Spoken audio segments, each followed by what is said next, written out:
It's 1 o'clock and time to begin the meeting. So if I could call the meeting to order, and if I can begin by acknowledging the traditional owners and custodians of Townsville, the Walgurugaba of Gurrumbilbara and Yombinet and Bindal people, and pay our respects to their culture, their ancestors and their elders, past and present, and all future generations. If I could ask Reverend Jeff Coop from the Anglican Church, please to lead us off in prayer. Thank you. I'd like to just bear your indulgence for half a moment as I start and thank you for your support of Stable on the Strand at the end of last year. And if I may just give you a little bit of information from there. It was the biggest year yet with just under 45,000 people attending. 20% of those came from outside of Townsville. 15% came from outside of North Queensland just to come to Townsville for this occasion. And 50% of those who came along never attended church. So thank you again for your support of this event. And today, on this day just after Australia Day, we'll pray for both you and for this country. Creator Spirit, God of holy dreaming, from the dawn of creation you have given your children the good things of this earth. You spoke and the gum tree grew. We give you thanks for this ancient and beautiful land, a land of despair and hope, of wealth and abundant harvest, a land of fire, drought and flood. Your presence endures as the rock in the heart of this land.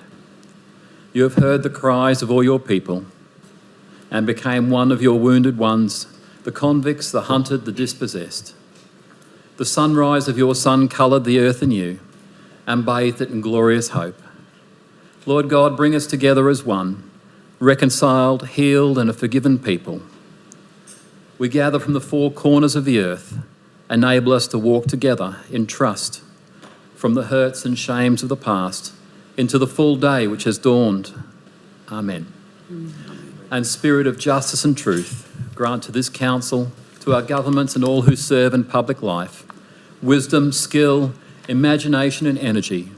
Protect them from corruption and from temptation. Help them to commit themselves to the common good, that our land may be a secure home for all peoples, a place of safety and welfare, so that peace and happiness, truth and justice may continue among us. Bless Australia, bless Queensland, bless Townsville. Guard our people, guide our leaders, and give us peace. Amen. Thank you very much, Jeff. And thank you for those statistics on Stable on the Strand. You're free to stay if you like, but... I'll sit down the back and just hear of something. Thank you very much. All right, we have no apologies. Do I have any leave of absence? Yes, Councillor Jacob. Yes, if I could have leave from in February the 13th until the 17th. Thank you. 13th to 17th. All right. Any other leave of absence? Yes, thanks, Madam Mayor. From tomorrow, the 29th and the 30th of February. January. Sorry. 29th to 30th January. All right. Are there any others? If not, I'll have someone move that we accept. Thank you, Councillor Walker. Do I have a seconder? Thank you, Councillor Molokino. All those in favour? Against? Carried. Now, if I can, we have confirmation of the minutes of the previous council meeting on the 10th of... Here we go. Yes, the minutes of the 10th of December. Could I have someone move that they are a true and accurate record? Thank you, Councillor Coombs. Seconded, Councillor Greenie. Any amendments? No.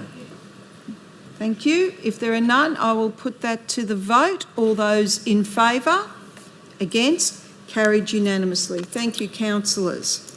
I'd now like to move on to the disclosure of interest statement by our Chief Legal Officer, please. Thank you, Madam Mayor. Councillors are aware that there have been changes to the local government legislation as part of Operation Belcara that could affect an individual councillor's involvement in today's discussion. These changes are live and introduce obligations for councillors regarding how they manage personal interests in any council matters that may arise, including before a matter is considered at a formal council meeting. Councillors must consider if they have a personal interest, that is, a material personal interest or a real or perceived conflict of interest in any item being considered at today's session. If a councillor has such a material personal interest or real or perceived conflict of interest in a matter today, it should be declared as required under the Local Government Act. If a councillor at a meeting reasonably believes or reasonably suspects that another councillor has a material personal interest or a real or perceived conflict of interest in a matter that is to be discussed today that hasn't been disclosed, then the suspecting councillor must advise the chairperson of the meeting as soon as practicable about their belief or suspicion and the facts or circumstances that form the basis of that belief or suspicion. Thank you, Madam Mayor. Thank you.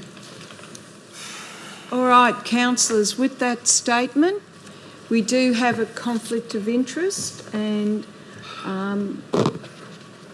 go to the committee clerk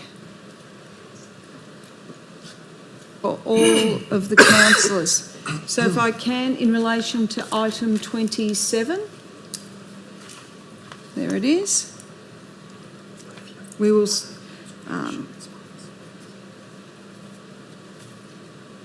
thank you.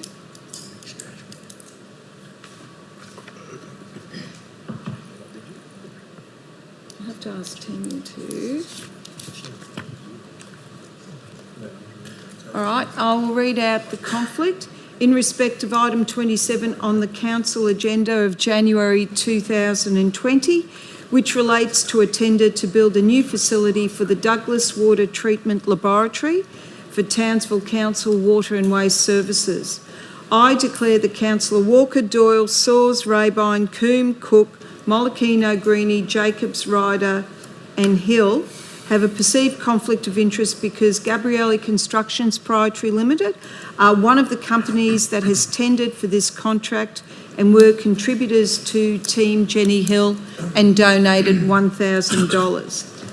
As all members of this chamber have the same conflict and a quorum is not possible, the matter will be referred to the CEO for a decision. Yes, Councillor Jacob. Yeah, through the chair, there's no S on the end of my name. Oh, my apologies, that's my big fingers. Could we remove that, please?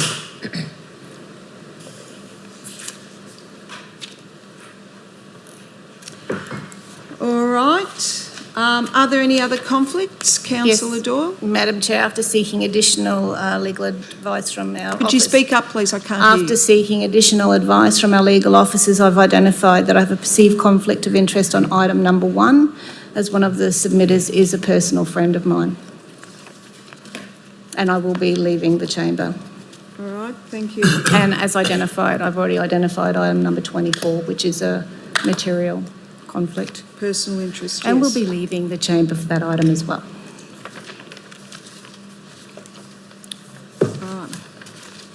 Right, any other councillors wishing to... Thank you, Councillor Coombe. Thank you, Madam Mayor, and I will get this to the committee clerk. Sorry, Tanya, I haven't given it to you before now. It's item number 25, a perceived conflict of interest, as I'm on the advisory board for AFL Townsville. And I will be handling that by leaving the room.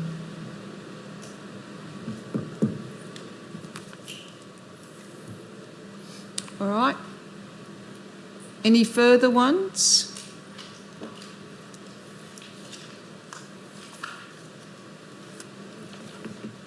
All right. Please, councillors, be reminded if you feel that you may have an issue as we move through the agenda to please declare. Thank you. Correspondence? One item, Madam Mayor, it's the final management report for Townsville City Council as received from the Queensland Audit Office on Friday the 24th. Thank you. Thank you, Thank you, CEO. We've received correspondence from the Queensland Audit Office on the 24th of January 2020, which is following the completion of the audit of to the financial year ending 2019. Under the local government regulations of 2012, this report must be tabled at the council's next ordinary meeting, which is being done today. If there are no significant internal control deficiencies or matters noted in this report, and it follows the unmodified audit opinion received by the QAO for our financial statements that were adopted as part of our annual report at our council meeting on the 10th of the 12th, 2019.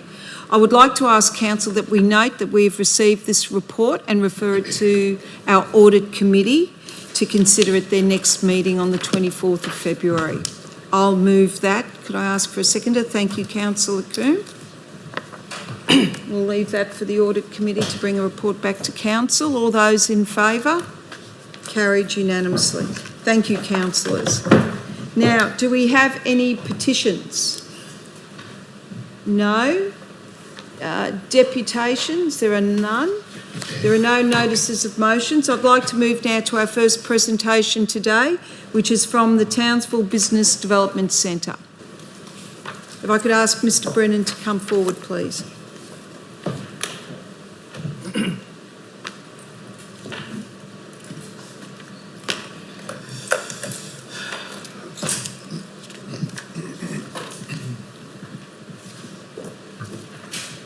Thank you, Mayor Hill, councillors, ladies and gentlemen. It's great to see so many people here to see about the Townsville Business Development Centre. Tough crowd. We've got a fairly large slide deck that we provided to council in relation to the presentation, so I won't go through all of them, and councillors can go through that at their leisure. But what I really wanted to cover off on were the key pieces that the Business Development Centre wanted to bring to council's attention and follow up with effectively a thank you for the assistance we've been provided by council to date. I've just got to make this work. So for those that aren't aware, the Business Development Centre has been around for 25 years, and fundamentally we act as a business incubator for nascent businesses, for small businesses in the region, and we do that primarily through the provision, at first instance, of subsidised rent, but more so our focus is on providing tools to build resilient and sustainable business in the region. We've gone about that through various different guises over the last 25 years, but we think we're getting into a more formal space now, and that's part of where the Business Development Centre is looking to go.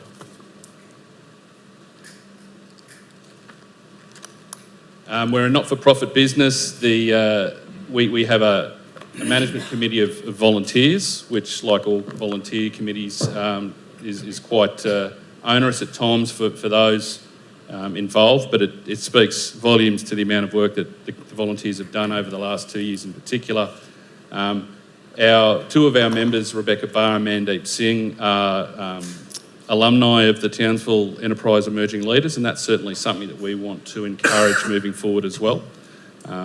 So we'd be looking forward to continued engagement with TEL.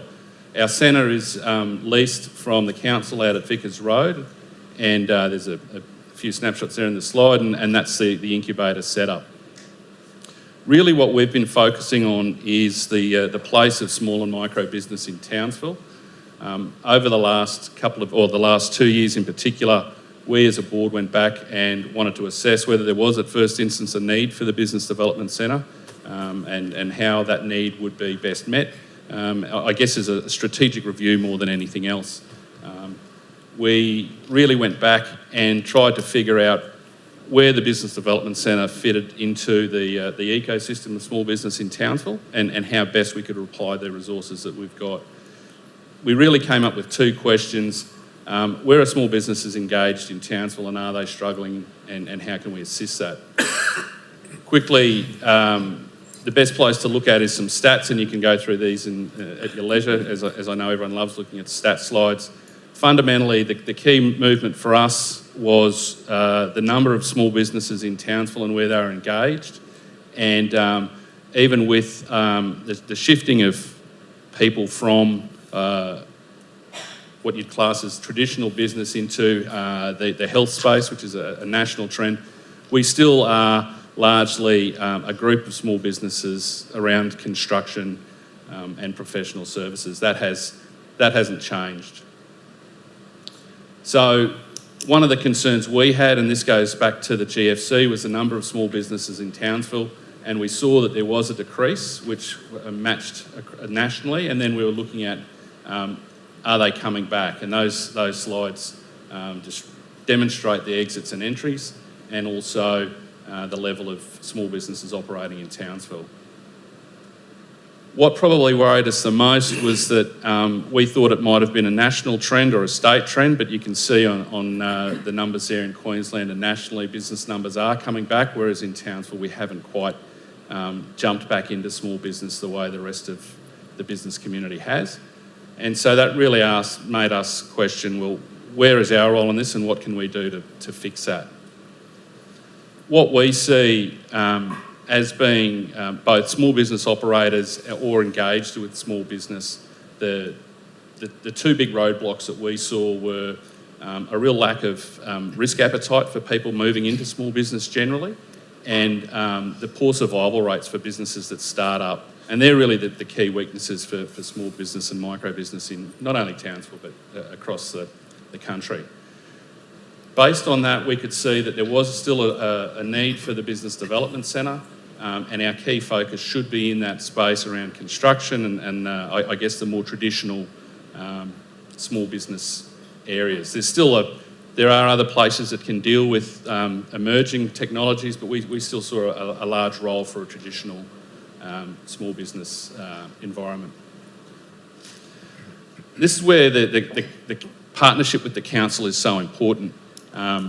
The space that we've got out there at Vickers Road has been instrumental in so many businesses starting off and getting through. And really where we're going now, our goal is to help people start in the first 3 years of operation and plan for the pitfalls that come. And the flooding last year was a key indicator of no one would have planned for that sort of business downturn or that sort of business interruption. And having the ability to, apparently we need to clean the air filter. No one would have that plan in their back pocket. So whether it's a flood, whether it's a key staff member leaving, whether it's a market being disrupted, what we thought is that small business really needs to understand what makes their businesses tick in order to survive any downturns. That's where we see the Business Development Centre working in with Council and helping to deliver on the programs that Council lead through growing our economy.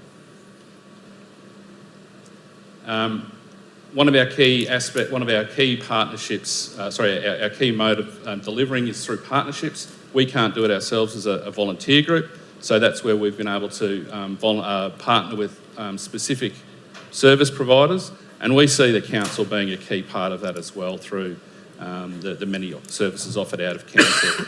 Our latest partner, and the one we're most excited about, is our MOU with TAFE Queensland, and that's going to be a key part of the deliverables out of the centre. This just demonstrates the survival rates for small business, and you can see that in that first 3 years is where most of the people fall through the cracks. So our goal is to give people the skills and the ability to weather that first 3 years, and then plough on, and with that boost their input into the economy of Townsville as well. And again, we talk about the establishment of an education platform. Traditionally, and we go back to the service level agreement that we did have with council, and it was about providing education. Moving forward, what we want to do is not just be a cheap rental space, but also couple any tenancy with the obligation to do at least a Cert 4 in business through TAFE, and they've provided us with a means of delivering that in a way that's not onerous for business. And moving forward, we want to make sure that people understand those businesses. We've got a 25-year collaboration with local government through the Vickers, the service level agreement. Both have expired, both need to be renewed. We've been able to obtain funding through Q-Rider for some significant grants, or a loan to assist us. Part of that is having some security of tenure, and that's when we approached council to firm up the lease. which we're hoping to achieve. And that's what we're after there. Moving forward for the next 5 years, the last couple of years have been really hard for us. There's no doubt we've been focused on survival. We've had to do a lot of strategic renewal. We've had to look at ourselves in the Hall of Mirrors, as we said. And we've had to work hard as a board on what we stand for and how we want to present to the broader ecosystem. And now that we've done that, the implementation of our key strategic projects are the service level agreement and lease with the council, completing our resilience grant review, which again, we obtained through QRider, and we'll be doing a strategic review of the rent roll, what mix we have of tenants there as being discounted tenants and which ones are commercial tenants, just so that we can make it commercially viable for us, and to finalise and deliver on the MOU with TAFE in relation to the Certificate 4. Just some good news stories there. There's been quite a lot happen in the last 2 years. This is one of our great success stories with a service provider now where we have been helping Indigenous unemployed get training and certification in rail construction. And so that's been a great boost. We're entering into an MOU with those guys as well, and we've provided a lot of training through them in the last year. All of this has been possible with the support of council. When the demountable was damaged, the council team got in there, got it fixed. It's been a lingering problem for a number of years. It's now fully operational, and for the first time we will be able to completely house 7 new businesses. We reopened the demountable in October, and we held a traditional smoking ceremony there, a smoking ceremony with the representative of the traditional owners. And just as the final part of this presentation, I just want to have show a quick video of that, because it was a really important milestone moment for us as a committee and for the community in terms of the centre. So hopefully this works.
So that's pretty much. Did anyone have any questions? No? I do, Michael. Sorry. In terms of the finalisation of the MOU with TAFE, is there a timeline associated with that, like midway through the year, or in terms of when people can commence a cert? We've already got the first class going through now. Okay. So I think we've got 5 students going through there at the moment. 2 of them are our staff, just to get a feel for it. So we've started that already. So it's the next stage is transitioning the existing tenants into doing that course, and then as tenants leave, making that a term of the ongoing, or taking the tenancy up. Okay, thank you. Any others? Yes, thank you. Councillor Ryder and then Councillor Molokino. Sorry, Brendan, with the grant you got from the other part of the government, was that reliant on council signing an MOU for the lease? Yeah, that they were concerned about our security of tenure, given that even though we've been there for a while, they didn't, and we're on effectively a rolling tenancy. So yes, it's part of the securing that is having the lease signed off by council. And what was the value of the commitment from council is that public knowledge or is that okay to ask?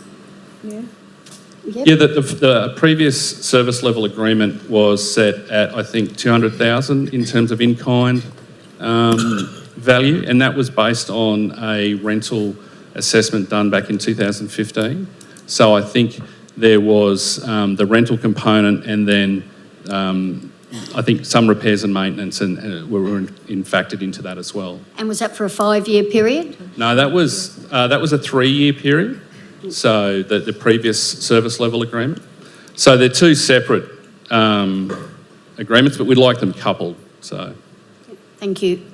So let's just clarify, Councillor, there's an MOU as a service level agreement and there's the agreement to lease the premises. So that's worth, over the life of the lease, about $1 million So our on commitment, revenue for council. Yep. So our Because it's commitment 5 is $1 years. million commitment for this project? Yes. Yep. Thank you. Yeah, Councillor Molokino? Yeah, if I may, Michael, thanks for coming in. I was just wondering, what's the capacity, like what would you deem to be the capacity of the development centre, if you could get it full? At the moment, we've got, I think it's 29 units. Okay. 22 units at 55 square metres and 7 units at 12 square metres. And then we run training through the conference centre as well.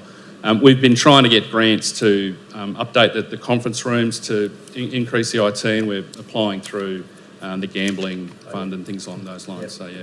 So if I was a small business, thinking if I was a worker deciding to leave my job and open a small business because I had an idea, how would I go about discovering the TBDC? What sort of places would you go through to find that it firstly exists, and secondly, what sort of things it offers? Well, we have been working with, certainly with council, but with the chamber, and again through there's the various small business associations and incubators. We're part of a couple of those, but Facebook, social media, the way most people do these days. Yep. We've been pretty quiet in that front, just pending getting all of this sorted out. But yeah, that's the goal, and then it's through advertising through the chamber and through accountants, banks, lawyers, trying to get them to get their clients to come and see us as a first step. Yep, thank you. Any other questions from councillors? I just have one. The Q Rider grant you obtained, could I ask which one that was? Yeah, we have two. There was the $10,000 resilience grant, which we're applying to, and that's going to be used for our modelling in terms of the cash flow and business plan. And then there was, I don't know what the other one is called, but it was a larger... The $100,000? Yeah, it was in that space, but we only got 40,000, but it was that larger tranche, yeah. All right. Thank you. If there's no other questions, Michael, thank you for coming and providing not just us, but obviously the community with some information around the work of the Townsville Business Development Centre. Thank you. Now, if I could ask, and I'm going to use the full name, Pop-Up Food Trucks, who are now taking over our Townsville Cotters Market, if they'd like to come forward, please. Thank you, gentlemen.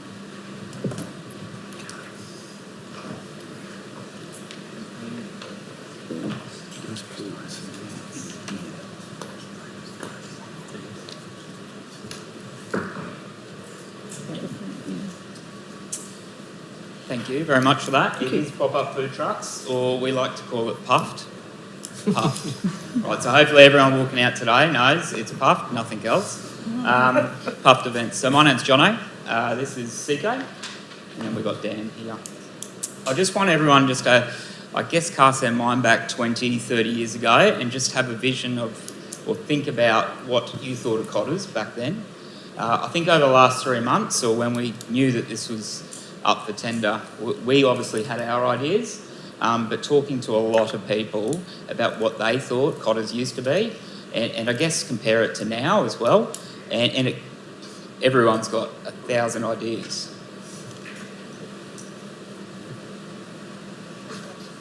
Yeah,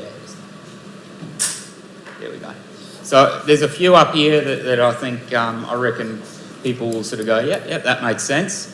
But to me, it was about, obviously, the rides, buskers, the amount of stalls that were in there. And I think the most important thing, and this is probably what I remember the most, it was the people. So you would go from one end to the other, and there would just be people everywhere. And I guess that's kind of our vision moving forward. I don't know, maybe we've taken a little bit too much on, but we feel we can get to the point where you are at one end and you can't see more than 20 metres in front of you because there's thousands of people. Shouldn't really quote myself on thousands, but lots of people. Yeah. So just a little bit of a history about us. So we came around in 2016. You can pop it over. 2016, and it was really for the sole purpose, and this is what we sort of envisioned, is we want to bring the community together through great food, great entertainment, and great people. So we grew month on month, and 2019 was it was a massive year for us, and it got to the point where we were like, okay, what's next? What do we want to do? And then luckily, at the end of 2019, Cotters came up, and we looked at each other, and we sort of looked away and thought about it, and looked back at each other and went, yeah, okay, we can do it.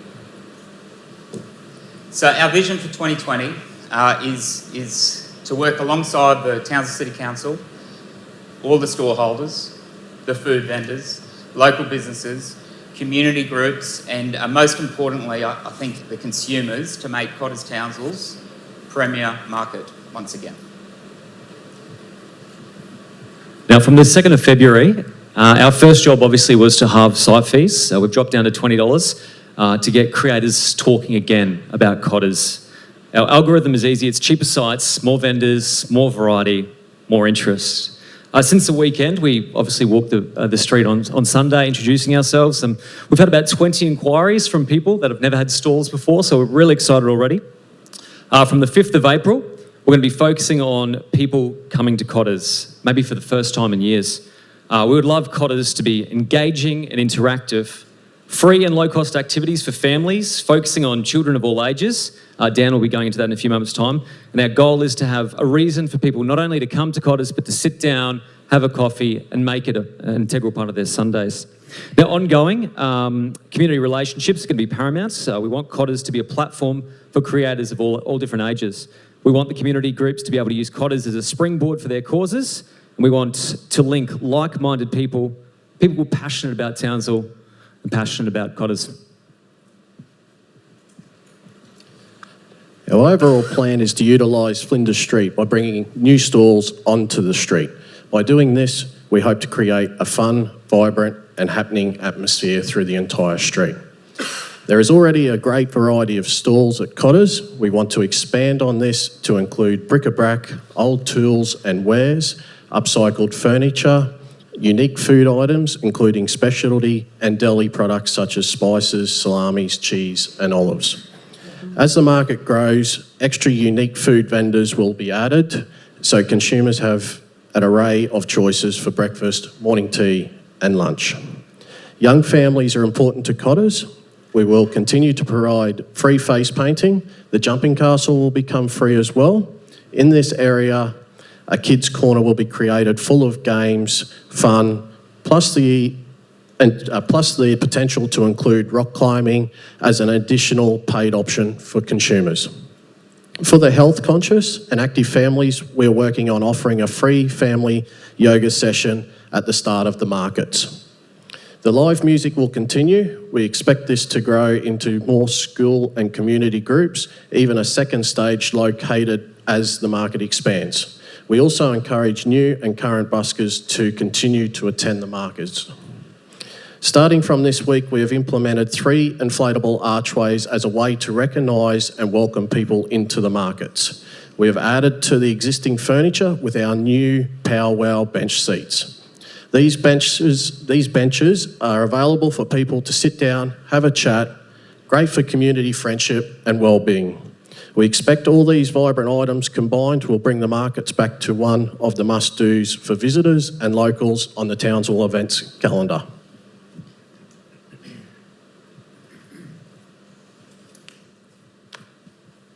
Now, our mission statement has always been extremely important to us since the beginning of PUFT. Everything we do, we run through our statement like a filter.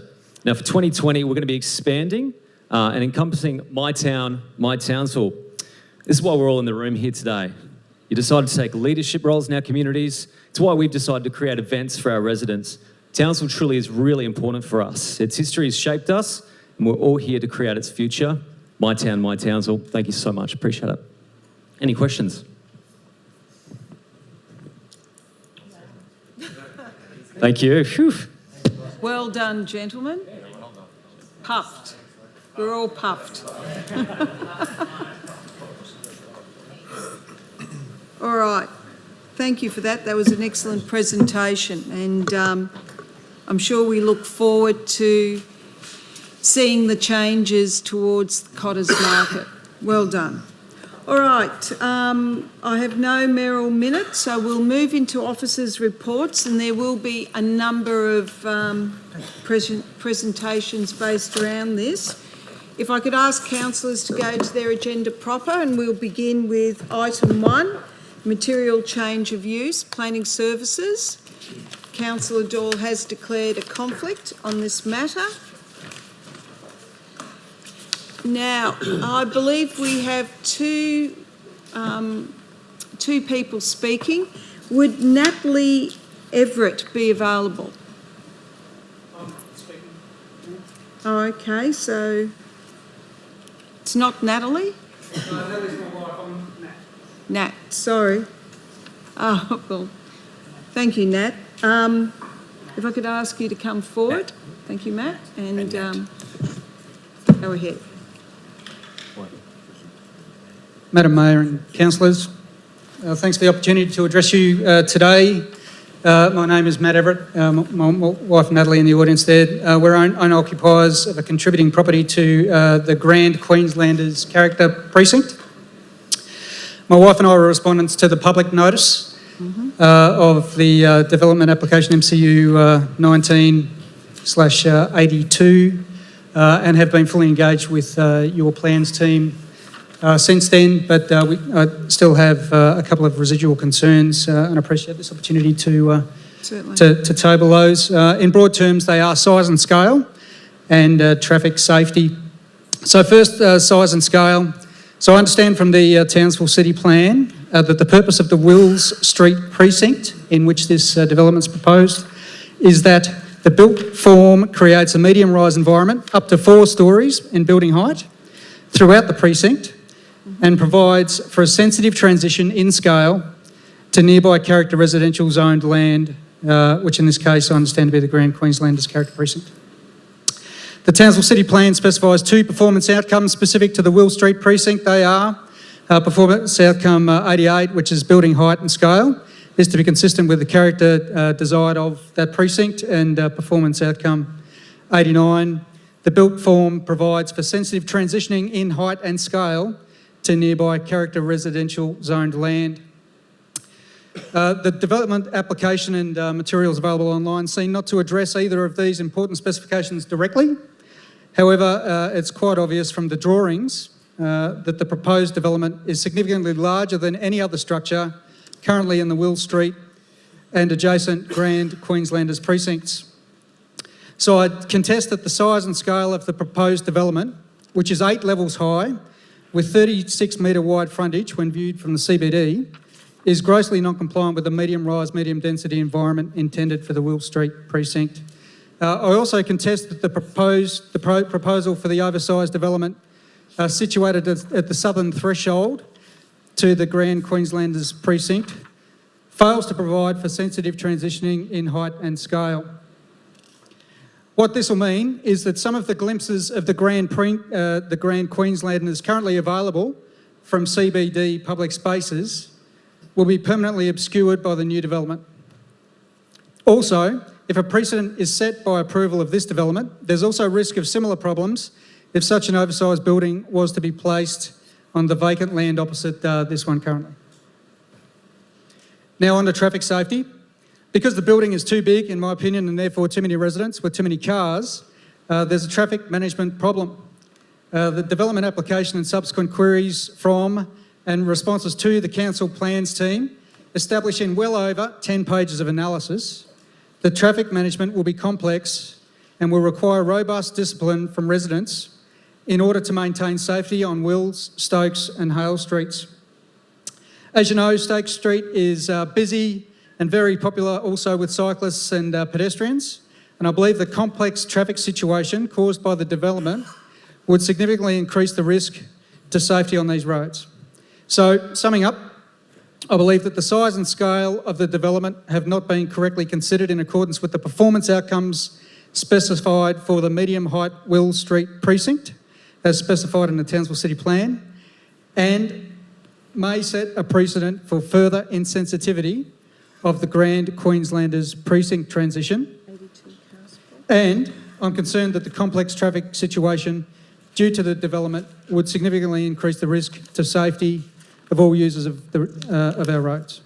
Thank you again for this opportunity. Thank you, Matt.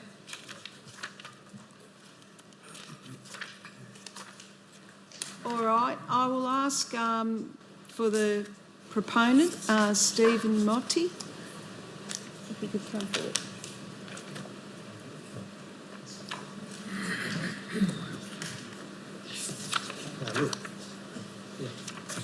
Thank you, Madam Mayor. Councillors, I speak on behalf of the applicant and with respect to this application.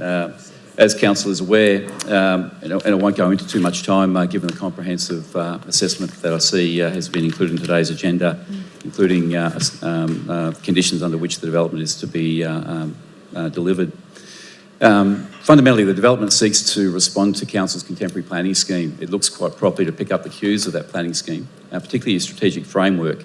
Your contemporary scheme looks to talk of a compact and efficient city that's led by intensified residential development in and around the CBD.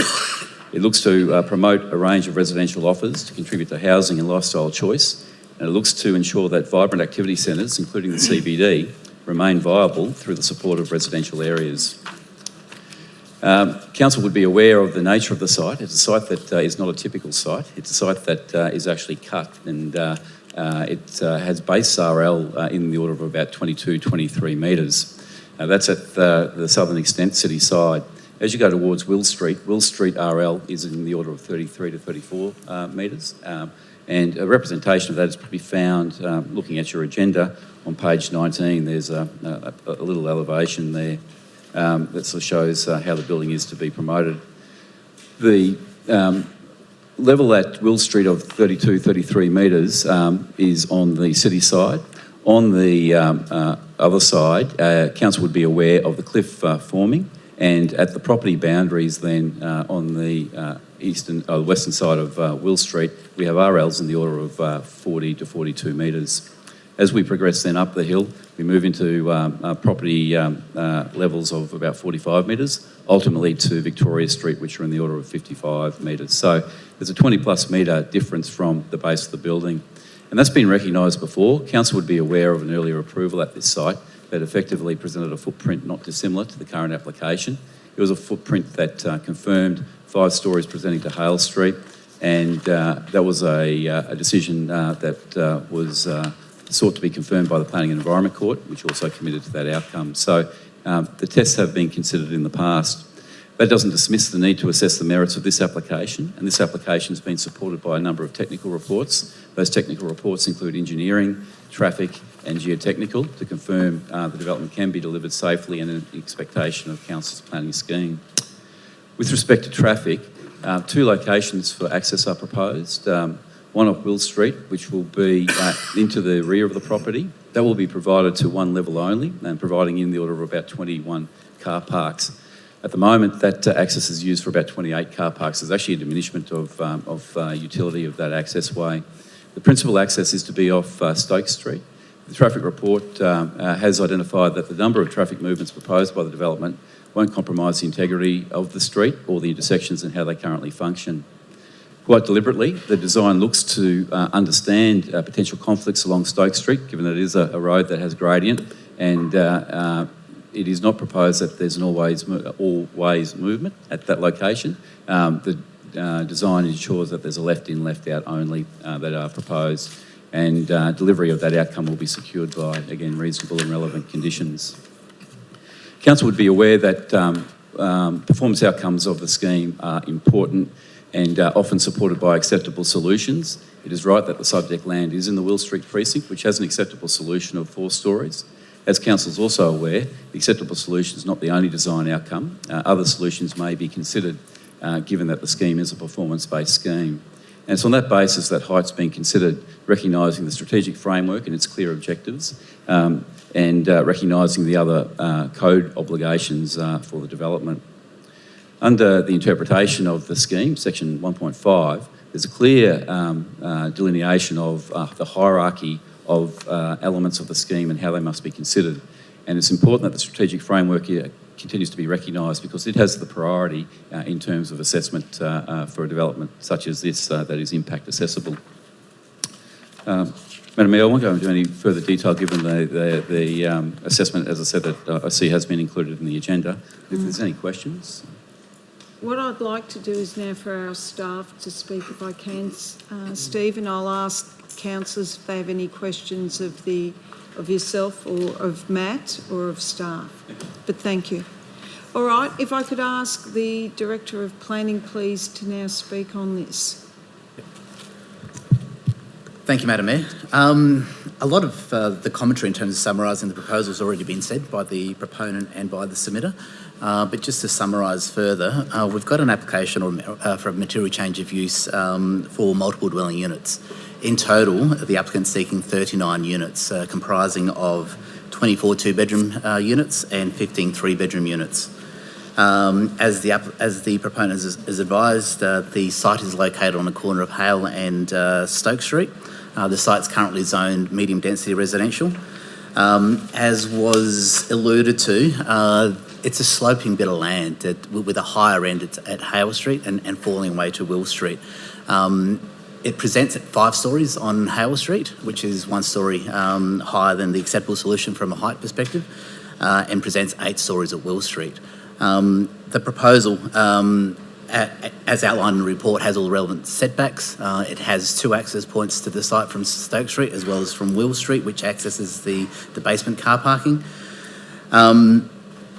During the public notification process, 3 submissions were received, 2 in objecting to the proposal, 1 in support. The issues raised during the public notification process was around height, scale and bulk and density. Vehicle movements ingressing and egressing the site, any ground movement as a result of the proposal being constructed, lack of landscaping and other design aspects, future noise and amenity caused by the proposed development, and any conflicts with the existing Will Street precinct character area as well. The officers have addressed all those issues as part of the report to Council. The issues have been addressed and I support the officer recommendation to support the proposal subject to the conditions outlined in the report. Thank you. All right, are there any questions from councillors on this matter? Yes, I'll go with Councillor Greenie first. I don't know who could answer this. I note on the report that there's 82 car parks, which is 15 more than what it is supposed to be, which is very refreshing to see, given that everyone is always concerned about parking. And why did this happen? Through the chair, the proposal has been presented in that manner. Yep. There's 15 more car parks than was originally proposed. That's a decision of the proponent and developer. What it actually does do is alleviate some of the residents' concerns in terms of car parking along Hay Street and some of the adjoining residences as well. So the bulk of the car parking is provided within the development. Sorry, all of the car parking is provided within the development, in excess of 15 car parks to our minimum standards. But it also has the wash-down car bays in that area as well. So it does address it, and it's well and above and beyond our current standards for car parking. Well, thank you. I think it's refreshing to see that additional car parking has been included. Thank you, Mr Director. Thank you. Any other questions? Councillor Ryder. Thanks, Madam Mayor. On page 23, it says, it is acknowledged that existing dwellings on Hale Street will suffer a partial loss of views. However, right to a view is not a planning matter. So where does that view live if it's not planning? Through the chair, residents, owners don't own a view, unfortunately. Some people might purchase a block of land or a dwelling with a view, but doesn't actually stop an adjoining landowner constructing a house or another proposal that may impede on that view as such. So nothing within the planning scheme addresses view protection as such in that particular area. It does address amenity in terms of streetscape, in terms of the character of an area, etc. But it doesn't address any view protection as such. And just to clarify, lot number 34, that's also looks like a business because it's got all them car parks, is that correct?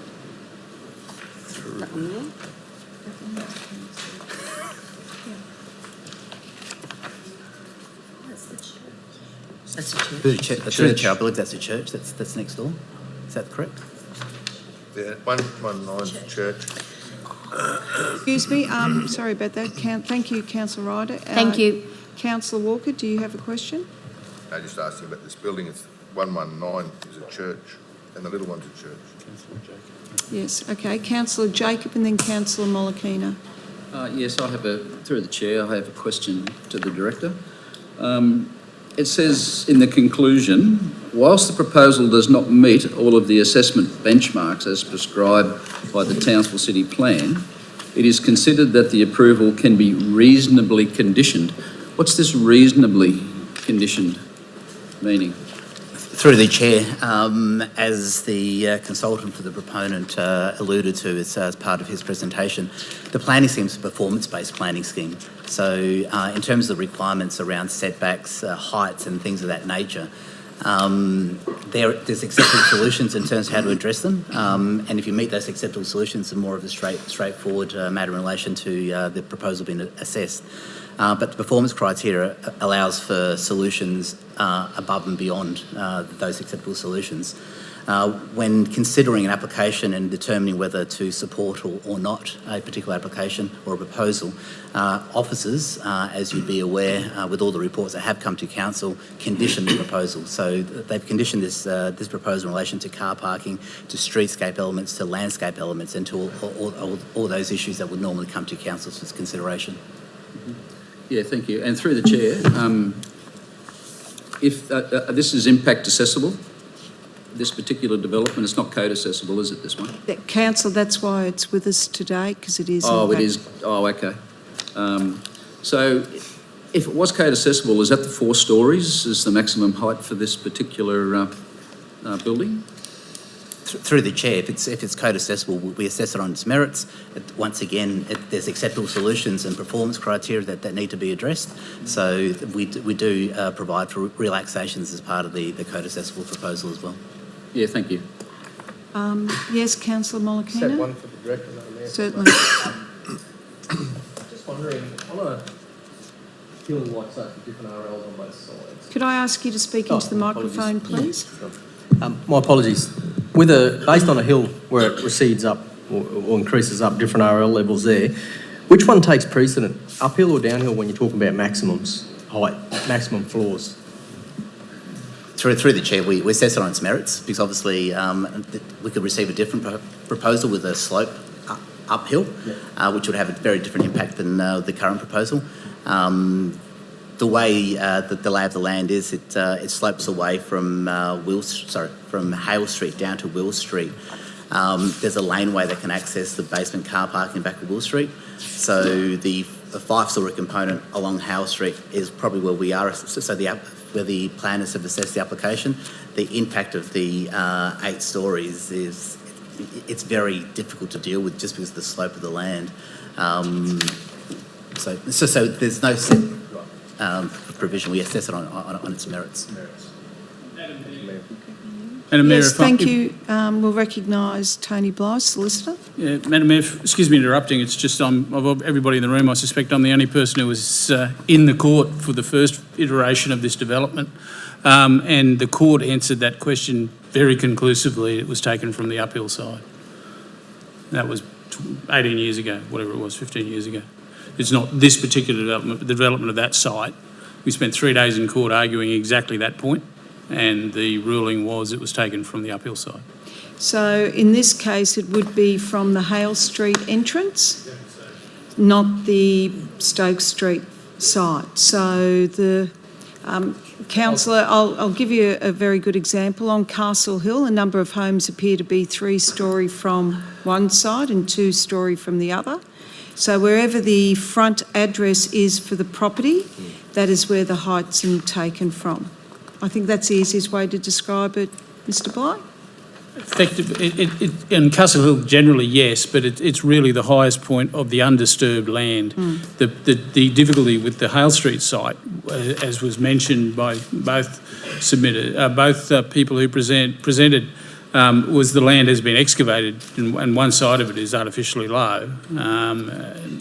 The height is taken from the Hale Street site in that location.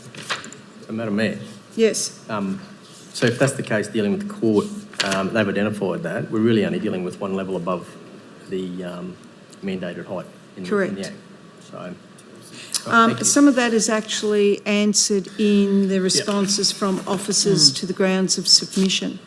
So I call councillors' attention to that area starting from page 29 on our reports. No, well, Madam Mayor.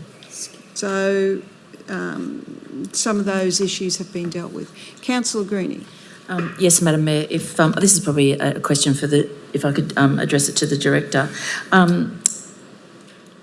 In regards to the retaining wall on page 26, so it's existing stone pitch retaining wall. It's assumed that this wall would need to be reconstructed with the proposed multi-dwelling structure. Does that happen in the geotechnical report and then is conditioned before the building happens? Through the chair, there's a condition in regards to the proposal now as part of the conditioning, But with the existing retaining wall or a new retaining wall? So there's a condition requiring further geotechnical studies to be undertaken and engineering studies to be undertaken as part of the proposal. Thank you. That's a clarification I was seeking. Thank you. Thank you. Any other questions from any councillors? I have one. There was a geotech report on this, I believe, through their, here it is, approved landside hazard risk assessment done by Ground Engineering Services here in Townsville. So specifically it stated that this area was a low risk. Is that correct? Through the chair, that's my understanding, but if you refer to the conditions of approval, condition 15 refers to additional geotech requirements to be undertaken. Yep. And further certification and engineering design as well. So that will be dealt with. Excellent. All right. If there are no other questions. There it is. Yes, councillor? There was a question before about views. Was that from Councillor Ryder in relation to owning a view? I thought that was answered by the staff. Yeah, but I think... Councillor? Yeah, but I think the question was, can you own a view? No, well, I got clarification from the director. She received that, okay. Yeah, but you can own a view, yes, if you buy it. It's on a volumetric easement, yes. Yeah, I know. There's two, yeah, well, you can't say no and yes because you can. If you buy the property and put a volumetric easement, you can own it, but if you don't have the easement, you don't own it. That's a better clarification about owning a view. Thank you, Mayor. Thank you. We're just going through one now on the Strand. All right. Are there any other questions? If not, will I have someone move? No, not really. Can I have someone order? Yes, councillor. Thank you, councillor Molokino. Do we have a seconder? Councillor Ryder. We'll put the report to the vote. All those in favour? Against? Councillor, yes, you're against. Councillor Jacob? Yes, I'm against because of that line in the conclusion, while the proposal does not meet all of the assessment benchmarks, is why I'm against that. I'm not happy with the response, so yeah, through the chair. Can I ask our legal officer, please, to assist you? Councillor Jacob, you need to give planning reasons as for the refusal. Those reasons can't be simply that there's a line in the report which you disagree or don't accept. You need to address issues which are relevant to a planning decision when you're explaining why you're wishing to refuse, why it's your decision to refuse the application. Through the chair, Tony, in that line that it doesn't meet all the assessment benchmarks as prescribed by the Townsville City Plan, wouldn't that be good enough for reason to not want this to go through? A couple of things. One, that's a question for you, but as a matter of law, which is how I'll take your question, I'll rephrase your question, is non-compliance with an element of the city plan reason for refusal? The answer to that is absolutely not. It's not sufficient reason. The whole basis of the plan, as explained by the director, is that there are a whole range of alternative things and alternative solutions which may be acceptable. Indeed, there's been a number of decisions recently, forgive me, but the name of the one that I'm trying to put my mind around it just escapes me for the moment. But the court was quite critical of councillors for simply saying it doesn't comply with the plan, that's it. The decisions of council were a refusal. For example, if a refusal was recommended, the council would have to detail in the report not just that there was a non-compliance, but why it should be refused, even having regard to that non-compliance. For example, if it was traffic, there's non-compliance with the traffic condition, you'd need to assess, well, what are the traffic impacts of this? Not just that it doesn't comply, but are those impacts unacceptable? Here, if you were, example, talking about height, there's one, as I understand it, the Will Street side is five stories where 4 is acceptable there. We know that the height's acceptable from the other side, 4 stories on Hale Street, as I understand it. If your objection is about that, you would need to say, well, it's not just that it's wrong, it's not just it doesn't comply, but it impacts, that non-compliance impacts in these ways which are unacceptable. So, councillor, from every time I have said to all the councillors, when you enter the chamber, you need to actually have your statements for reasons ready to go if you're not happy with the report. And unless the staff can adequately answer those questions, it's very difficult for you to say, I don't accept this because I don't like it. There has to be a statement of reasons based on planning grounds for you to object to a report. Through and the it's chair. not, just before I ask you to comment, it's not because it's what we want in the chamber, it's what is required under the Local Government Act.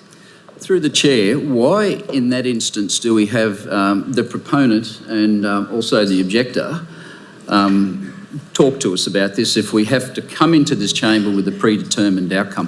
Why do we listen to that through the chair? Through, councillor, it is what is required under the Local Government Act. Now, if you have an issue around how your ability to not to support a report of council on planning, you need to state it on planning grounds. And all of us have been through the training and we've all been made aware of it. There are councillors, and we've done it, and I've done it myself, objected to or voted against a decision of council based on a statement of reasons on planning grounds. That's all we're asking for you to do. Well, through the chair, yes, I agree, but I'd like to elaborate my answer to that one at a later date, like, very soon.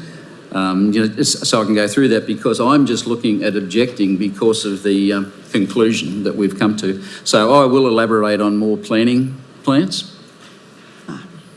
Councillor, as I said, people need to be prepared when they enter the chamber.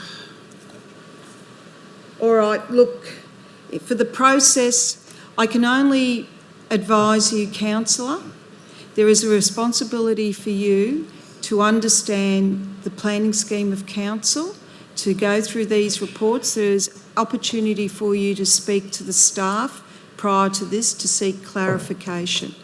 Now, I'm not here to direct you, but to advise you Yeah, thank you, Madam Mayor. that you must have a statement of reasons for your vote to be registered I will against. provide that. Thank you, Madam Mayor. Thank you, councillor. All right, the item 1 is carried. We'll now move to item 2, which is the MCU for a service station and car wash. Could I ask someone to call Councillor Doyle back into the room, please?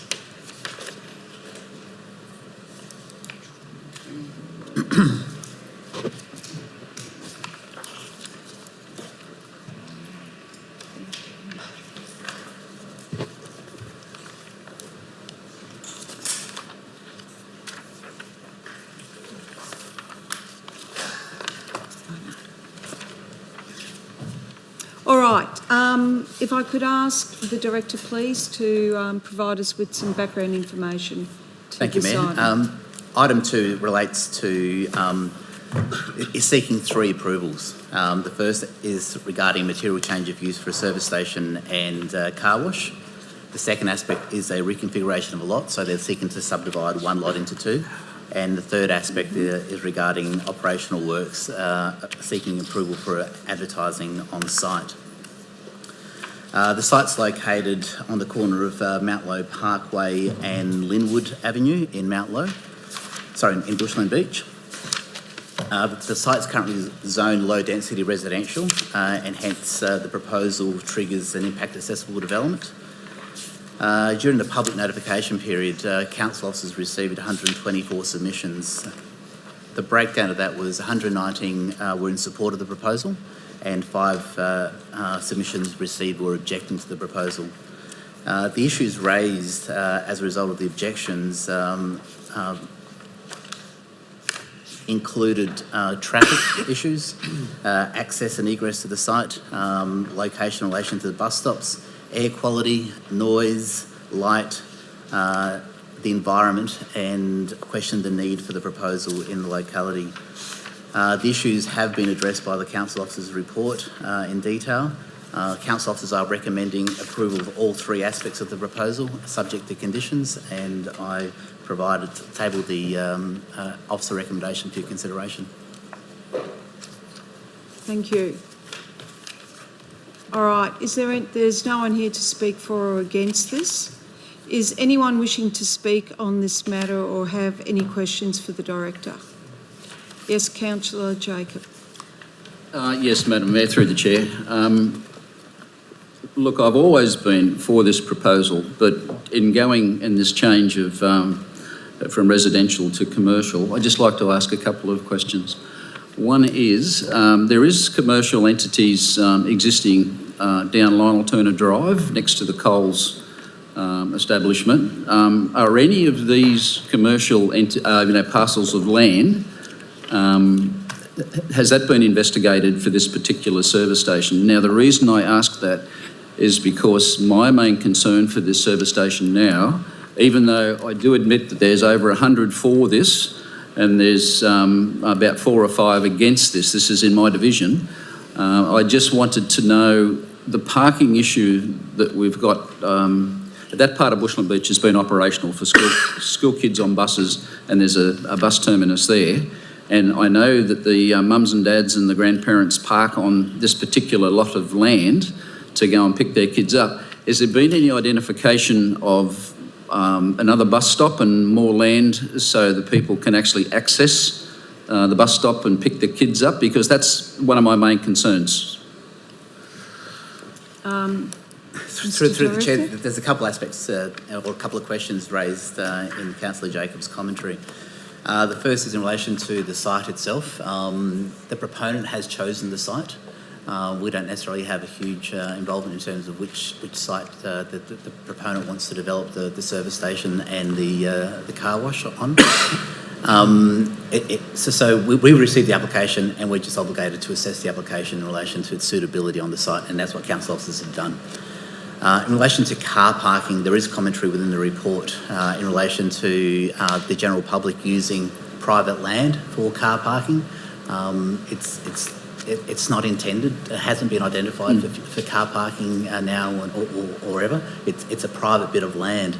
The fact that people have had the opportunity to use it for their car parking benefits has probably been an opportune ability to do so, as opposed to anything formal.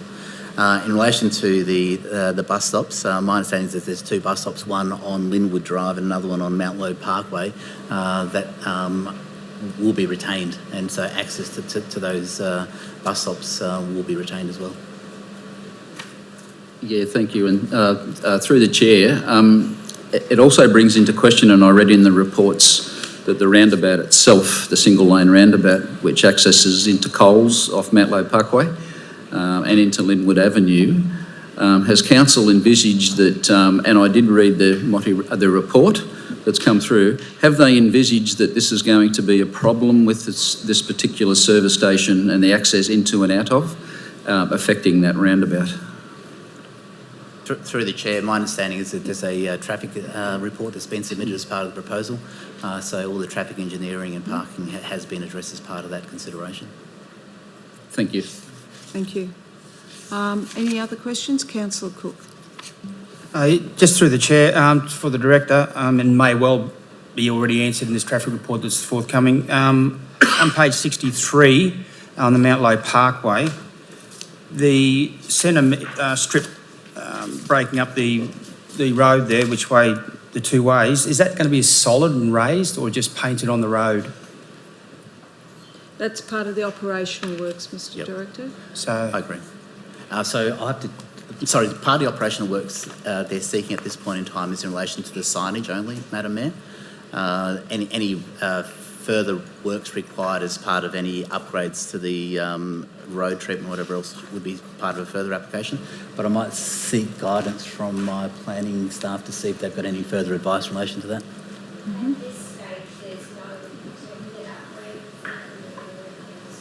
Could you speak up, please?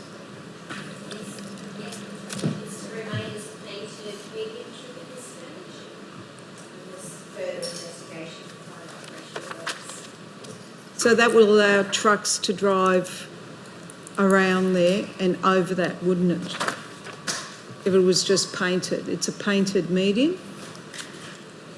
The deceleration lane is a left in and down, so there will be an internal section that will stop them from I think I know where Councillor Cook's going. It's the fact that being painted doesn't prevent people from turning right and ignoring it. And I have had issues in a very, very similar access egress area in my division there, where cars have where they're turning right into it, just short of the roundabout, and braking quickly, and because it's only a single lane, cars behind them are collecting them. So I just thought, just for noting, if possible, maybe included, just to save maybe a bit of headache later on. This is talking from experience, that's all, out at Kerwin. All right, we'll hold that. Yes, Councillor Jacob, do you have Yeah, another through the question? chair, just one more question to the director. I believe the input and output of the service station has changed over time. Can you tell me to get into the service station is only via Linwood, and to get out of the service station is either to come to the roundabout, the one that's currently not being used, to Linwood, or to access Mount Lowe Parkway? Will this affect the traffic flow in the busy times coming into Mountlow Parkway, which can into that Lionel Turner roundabout, which can get quite heavy for traffic coming down over the hill on Mountlow Parkway.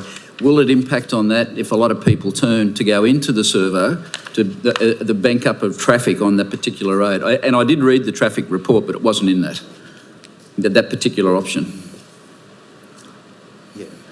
So through the chair, there's a couple of items in as part of the question there as well. It relates to access off Linwood Avenue as well as Mountlow Parkway.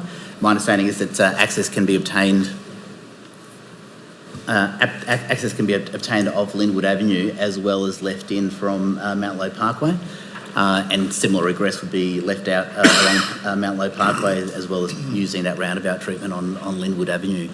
In relation to the car parking analysis, the traffic analysis, my understanding would have considered that, and our council engineers would have determined it's an acceptable solution in relation to the traffic movements around that particular area. Okay, thank you. Tom. Thank you. Councillor Molokino. Just one for the director, Madam Mayor, if I may. Yep. Sorry. Mr Director, just a question. Where you come out onto Mountlow Parkway there, I notice we've got a run-off lane going in. Would it not be prudent to look at, I know the bus stop is close there, but for merging purposes, because we know how good we are at merging, whether we have some sort of merging lane coming back onto Mountlow Parkway there to ensure smooth traffic flow?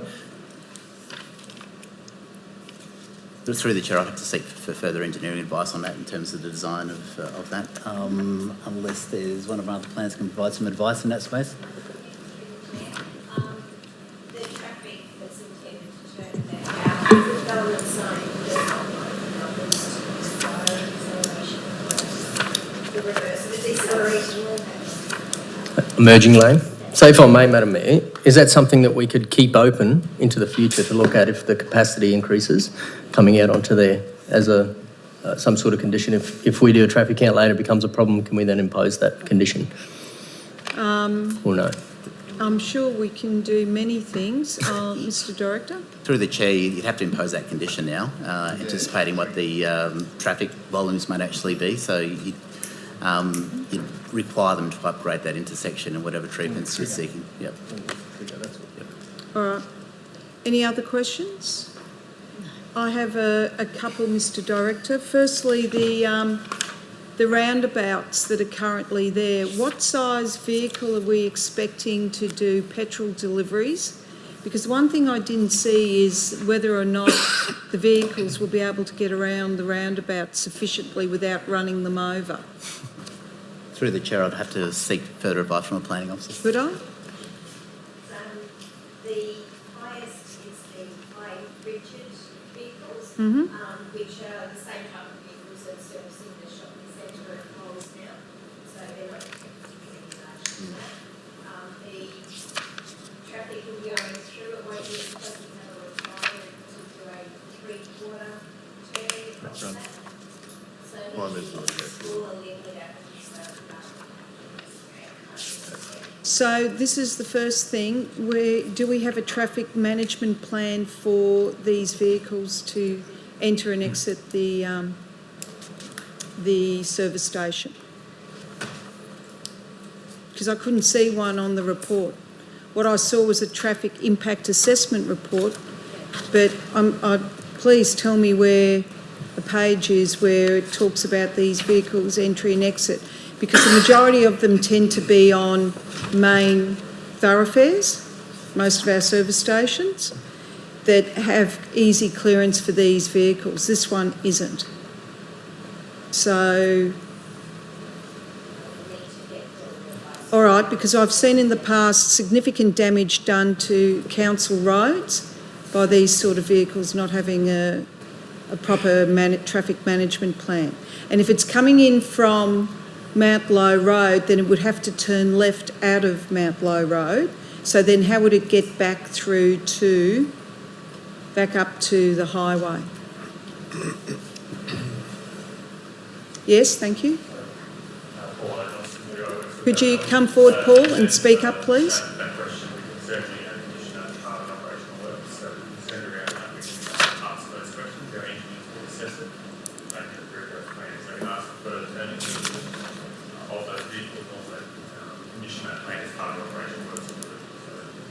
those further engineering approvals that are required before those next carried out.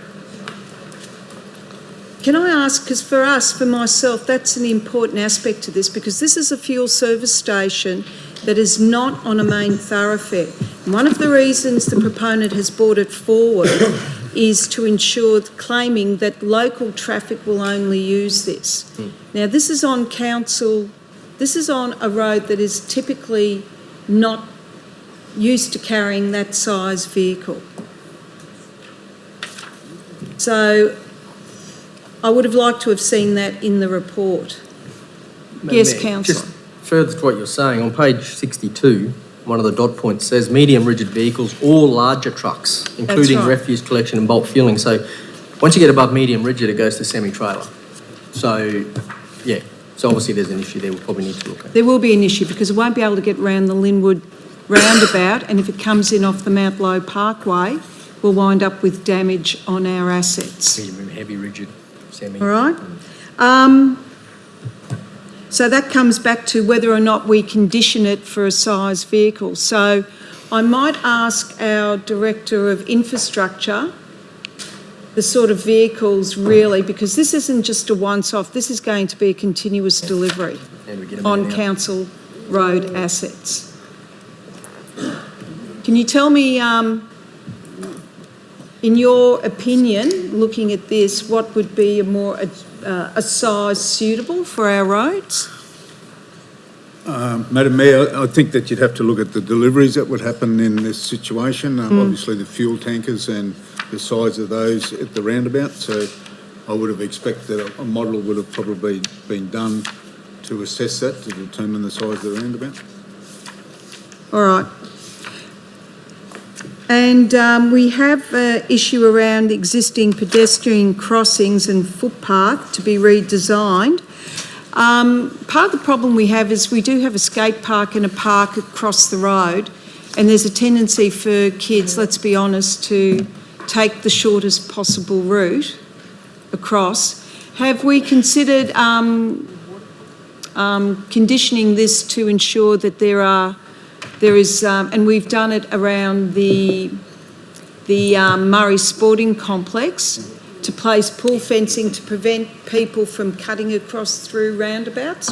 So they have to use proper pedestrian pathways to get to and from? Through the Chair, there's no condition relating to that at this point in time, but it's something we can actually include as a condition. Councillors, is there an appetite to include that? To put Councillor Walker? Thank you, Madam Mayor. Yeah, look, there was this item was actually heavily interrogated by the team in planning, on the planning committee, and the pedestrian one came up several times in relation to public safety. Yes. So I'd say there's a big appetite to make sure that pedestrians in this footprint are heavily protected, because we talked about people walking their dogs, kids going from the shopping centre to the service station, bus stop. The interactions were quite, I suppose, dynamic in that space, for the want of a better description. Yep. But yeah, I think there's a great appetite for that. All right. So we'll look to add that. And that's all I had on this one. One other thing, in light of the fact that this is being placed predominantly, this site was actually, councillors, on our planning scheme noted to be for residential purposes. There has to be a statement of reasons which the staff have provided to overturn the planning scheme to allow this to occur. So I hope many of you have gone through that. It is quite, the report is quite good. However, in terms of the operational works, I'd like to see this one come back to council, because I want some satisfaction around, and Councillor Cook identified it, things such as the concrete medium in the driveways, and an actual understanding of the traffic management plan for the vehicles that will service and provide fuel and other things to the service station. So with your indulgence, we'll move to add a few extra conditions, and one of them being that the operational works come back to council for approval. Yeah. Madam Mayor, if I may, just for the advice of councillors, that then means that this matter would be deferred it would not be eligible for the next council meeting. The operational works. The building we can still approve the development application. Okay, then that's my misunderstanding. If you want a presentation to ensure that what you've requested has been added to the operational works, that's appropriate. Yes. However, a decision one way or the other in relation to the development application it either needs to be made today or it would be deferred until after the election. So what I am suggesting is we move through the development application and seek for the operational works then to come back to council for review and to ensure all the matters we've requested are dealt with. Yep. Okay, Councillor Walker. Madam Mayor, do we have to itemise what we requested? Yes, we because would. it's a bit loose, thank you. So in terms of the Director, Mr Director, yes? Through the Chair, I'm just referring back to our previous council meeting regarding the commercial development on Harvey Range Road. And I think we had a similar discussion in relation to that where council approved the development subject conditions, but there was a second element, let's call it Part B of the council recommendation, that said future operational works regarding transport, the transport management plan, pedestrian access and whatever else can be included as part of that second element. That comes back to council for future consideration. Yep. All right, so, however, I think the pedestrian movement, we would have to include that as part of the development approval? Yes. All right. Yep. It's just a second element which requires further operational works, being the pedestrian movements, the access arrangements, and the medium strip arrangements come back to council for future consideration. All right? Yep. All right, if we can include that, please. Mr Director, could you provide those Words to the Secretary, since you put it so eloquently? And I'll be guided by Mr Dwyer as well. Additional conditions regarding traffic management plan. For heavy vehicle movements? For heavy vehicle movements or suitable vehicle movements. Mm-hmm. Suitably sized vehicle movements. Access egress arrangements on Mount Loeb Parkway.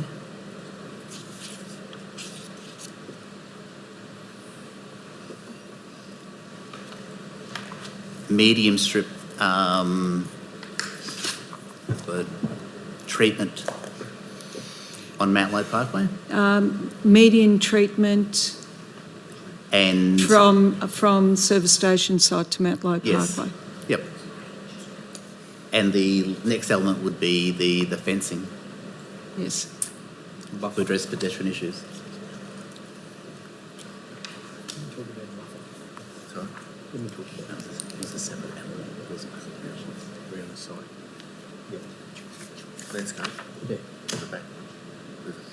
Councillors, are you happy with those? And Part B of that element would be that future operational works for that item come back to council for its consideration.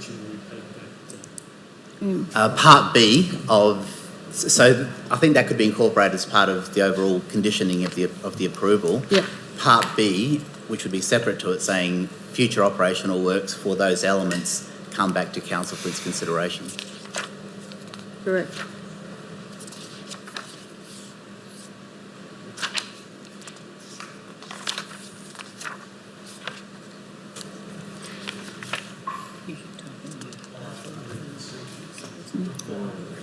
I require, thank you.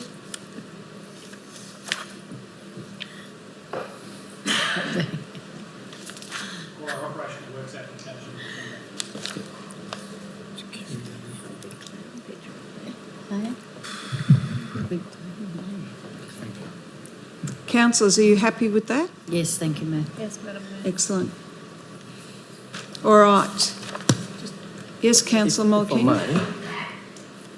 Yeah, just a question. I just wanted to confirm, if I may, Page. the servo. Oh, we're just looking at page 53. Yep. Item 5. I just wanted to ensure that we have sufficient screening behind the service station, because correct me if I'm wrong, the remainder of the land will be still residential, and does... So you're talking about noise abatement? Yeah, and also visual amenity. Landscaping, Yeah, yes. so make sure we've got a proper buffer conditioned in there to make sure it's done.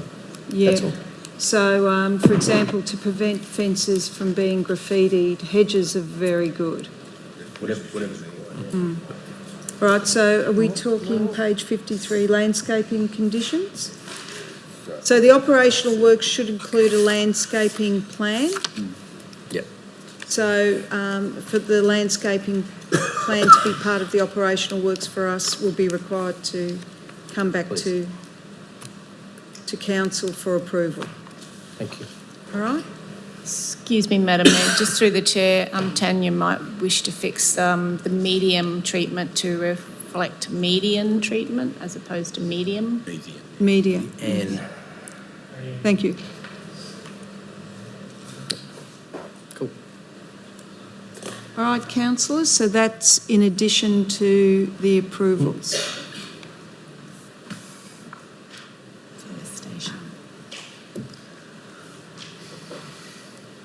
All right, councillors, can I have mover? Thank you, Councillor Jacob. A seconder, Councillor Walker. All those in favour? Against? Carried. So we are now through item 2, and it's going to be a long day. All right, item 3 is the planning appeal.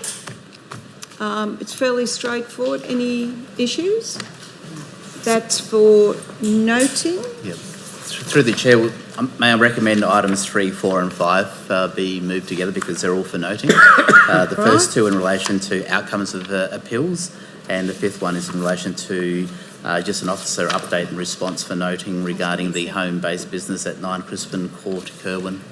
Excuse me, Madam Mayor, further to that, as per the council agenda, I have a conflict of interest on item 5, So as my sister and brother-in-law reside at 7 Crispin Court. Certainly. So we'll move 3 and 4 together for noting. Can I have someone move that we note those reports? Thank you. Moved Councillor Molokino, seconded Councillor Raybine. All those in favour? Against? Carried unanimously. I'll now look at moving item 5 separately. So Councillor Greenie, if you wish to vacate.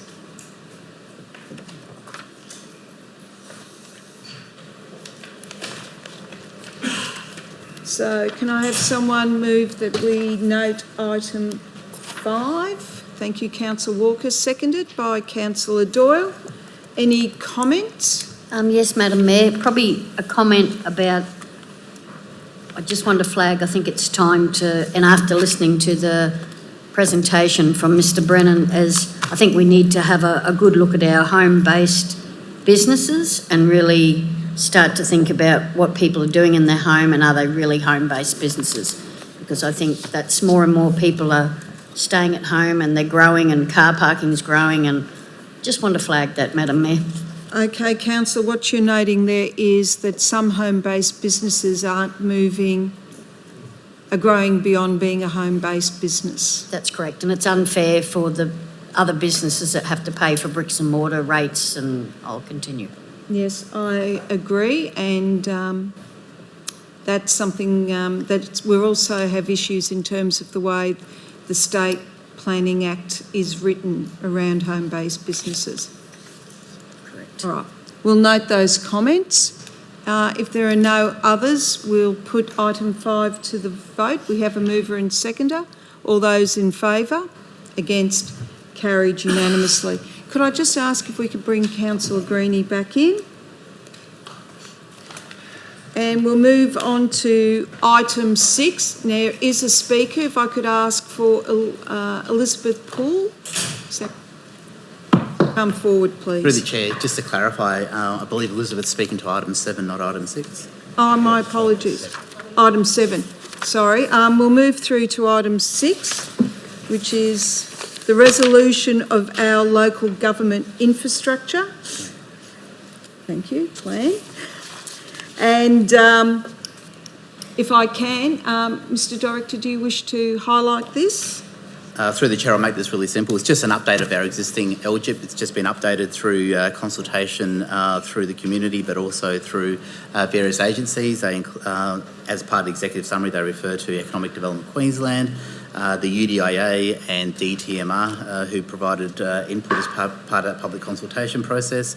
The modifications that are being proposed, one are in relation to the lower growth rate we've been experiencing as a result of development in the area, but also identifies various infrastructure, whether it's pipes in various areas, and just the resizing of those, and they're identified in dot points as part of that executive summary. It's just an annual review of our current LGIP. We're hoping to do a more detailed review in line with a new planning scheme review as well. Thank you.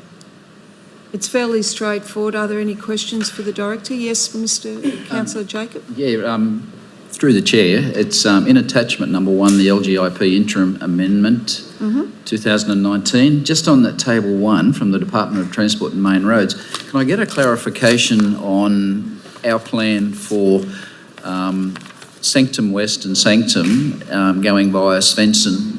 Is it a state government responsibility, or is it going to be one of the council's responsibilities for the future? Can I just confirm, you did say 6.1? That was the submissions made? Yes. The submissions made and considered, yes. That was the one that you answered. Is that the one I cut? Through the Chair, I might just refer that to Darren Irwin, provide some advice on that matter. Yes, certainly. Just a clarification on the submission, consideration, and recommendation and change. I just want to find out from the council perspective whose responsibility. Is it just one?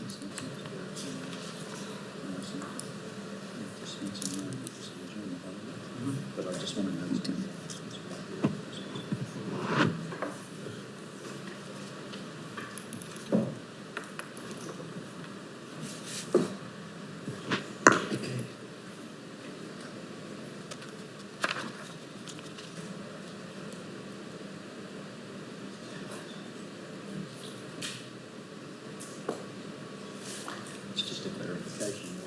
Yep. Through the Chair, the negotiations or discussions we had with the Department of Main Roads identified that there is a condition of approval on the Sanctum West development that requires them to do upgrading works to connect to the Mount Low and the highway. And there is a threshold placed on that at which time they need to do those works. The submission identified that threshold is pretty well reached already, and there have been, subsequent to this submission being made, there have been amendments to those conditions negotiated with the developer to extend those thresholds. So there's no real change to our planning because of it. The Sanctum West area is outside our priority infrastructure area, so we don't undertake to plan for that development. We don't really plan to undertake infrastructure to support any developments outside the priority infrastructure area. So the condition of approval puts the onus on the developer to provide that connection. Yeah, thank you very much. Thank you, Darren. Any other questions, Councillor? Oh, no, sorry. Okay. All right. So this is to adopt the local government infrastructure plan. Are there any other questions of councillors? All right, can I have someone move that we accept this? Thank you, Councillor Molokino. Seconded, Councillor Coombe. All those in favour? Against? Carried unanimously. Thank you. We'll now move on to item 7, which is the planning scheme amendment at Lansdowne. Sorry, Elizabeth, if you could come forward, please. My apologies.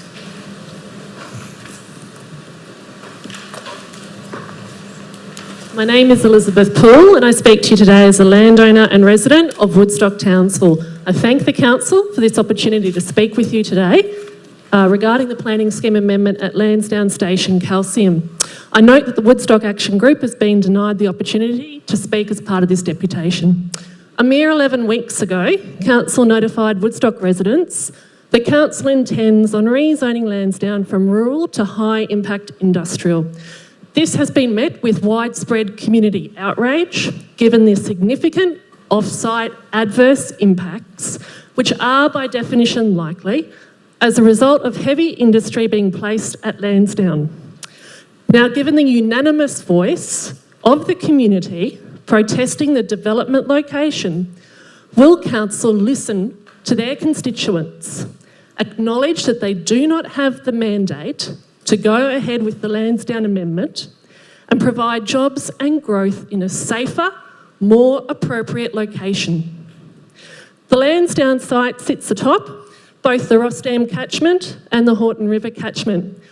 I note that there have been amendments to the amendments and we have not had time to peruse them as they were only released to the public today. The Ross Dam catchment contains the Lansdowne Creek, a very significant feeder creek for the Ross Dam. These sensitive receptors render the Lansdowne site dangerously inappropriate for high-impact industry. The only environmental report conducted on this site admits, and I quote, that a comprehensive environmental assessment was not attempted.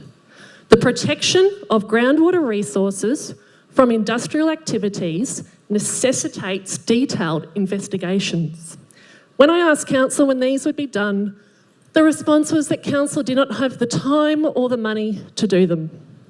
Council does not have the sufficient information required in order to make an informed decision on whether this amendment should be proceeding. Instead, Council is risking adding to the radius of pollution, which is increasingly surrounding Townsville. In light of Council's obligation to comply with Belcara legislative requirements for transparency, integrity and accountability, the Townsville and wider community is asking the question, why Lansdowne, and not more suitable and ready-to-use precincts such as the Townsville State Development Area or TSDA. Council needs to make the right decisions for the right reasons. In November, I asked Mayor Hill, given the significant level of risk associated with high-impact industry at Lansdowne, how does she plan to protect the people of Townsville in the event of contaminants polluting the Ross Dam catchment? And the response was, go and read the background reports. Well, I have, and I stand by my original question. The design of the Ross Dam and the current water treatment infrastructure means that Townsville would not be able to cope with a contamination incident of this nature. I table this letter, written by Council, which contains Council's own admission that this development poses an unacceptable risk to sensitive receptors such as residential dwellings.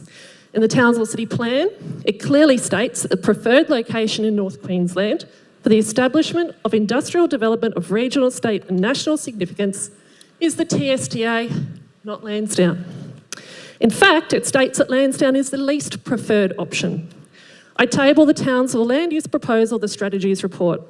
I refer Council to the Townsville Industrial Land Use Study Final Report, ARIP 2011, which says, and I quote, in determining the priorities for the development of Woodstock, consideration should be given to whether there is land available elsewhere to meet the specified criteria, and there is. I table the Townsville State Development Area Development Scheme, November 2019. The state government is accelerating development of and land release in the TSDA site to add to the almost 1,000 hectares currently available and ready for use. Land releases will have appropriate development footprint which mitigates concerns which have already been raised by Council regarding the site. There is no demonstrated need for Lansdowne to be rezoned. Bob Katter MP, Dale Last MP, mayoral candidate Sam Cox are all opposed to the rezoning of the Lansdowne site, as they too know that jobs and growth can be safely achieved at the TSDA or a different location but not at Lansdowne. I've written to Minister Cameron Dick requesting an urgent meeting to discuss this matter. Again, I thank you for the opportunity to speak today, and I call on all councillors to put your constituents first. Do not rezone Lansdowne to high impact industry, where heavy industry would sit astride or atop my children's drinking water, your children's drinking water, and Townsville's children's drinking water. Thank you.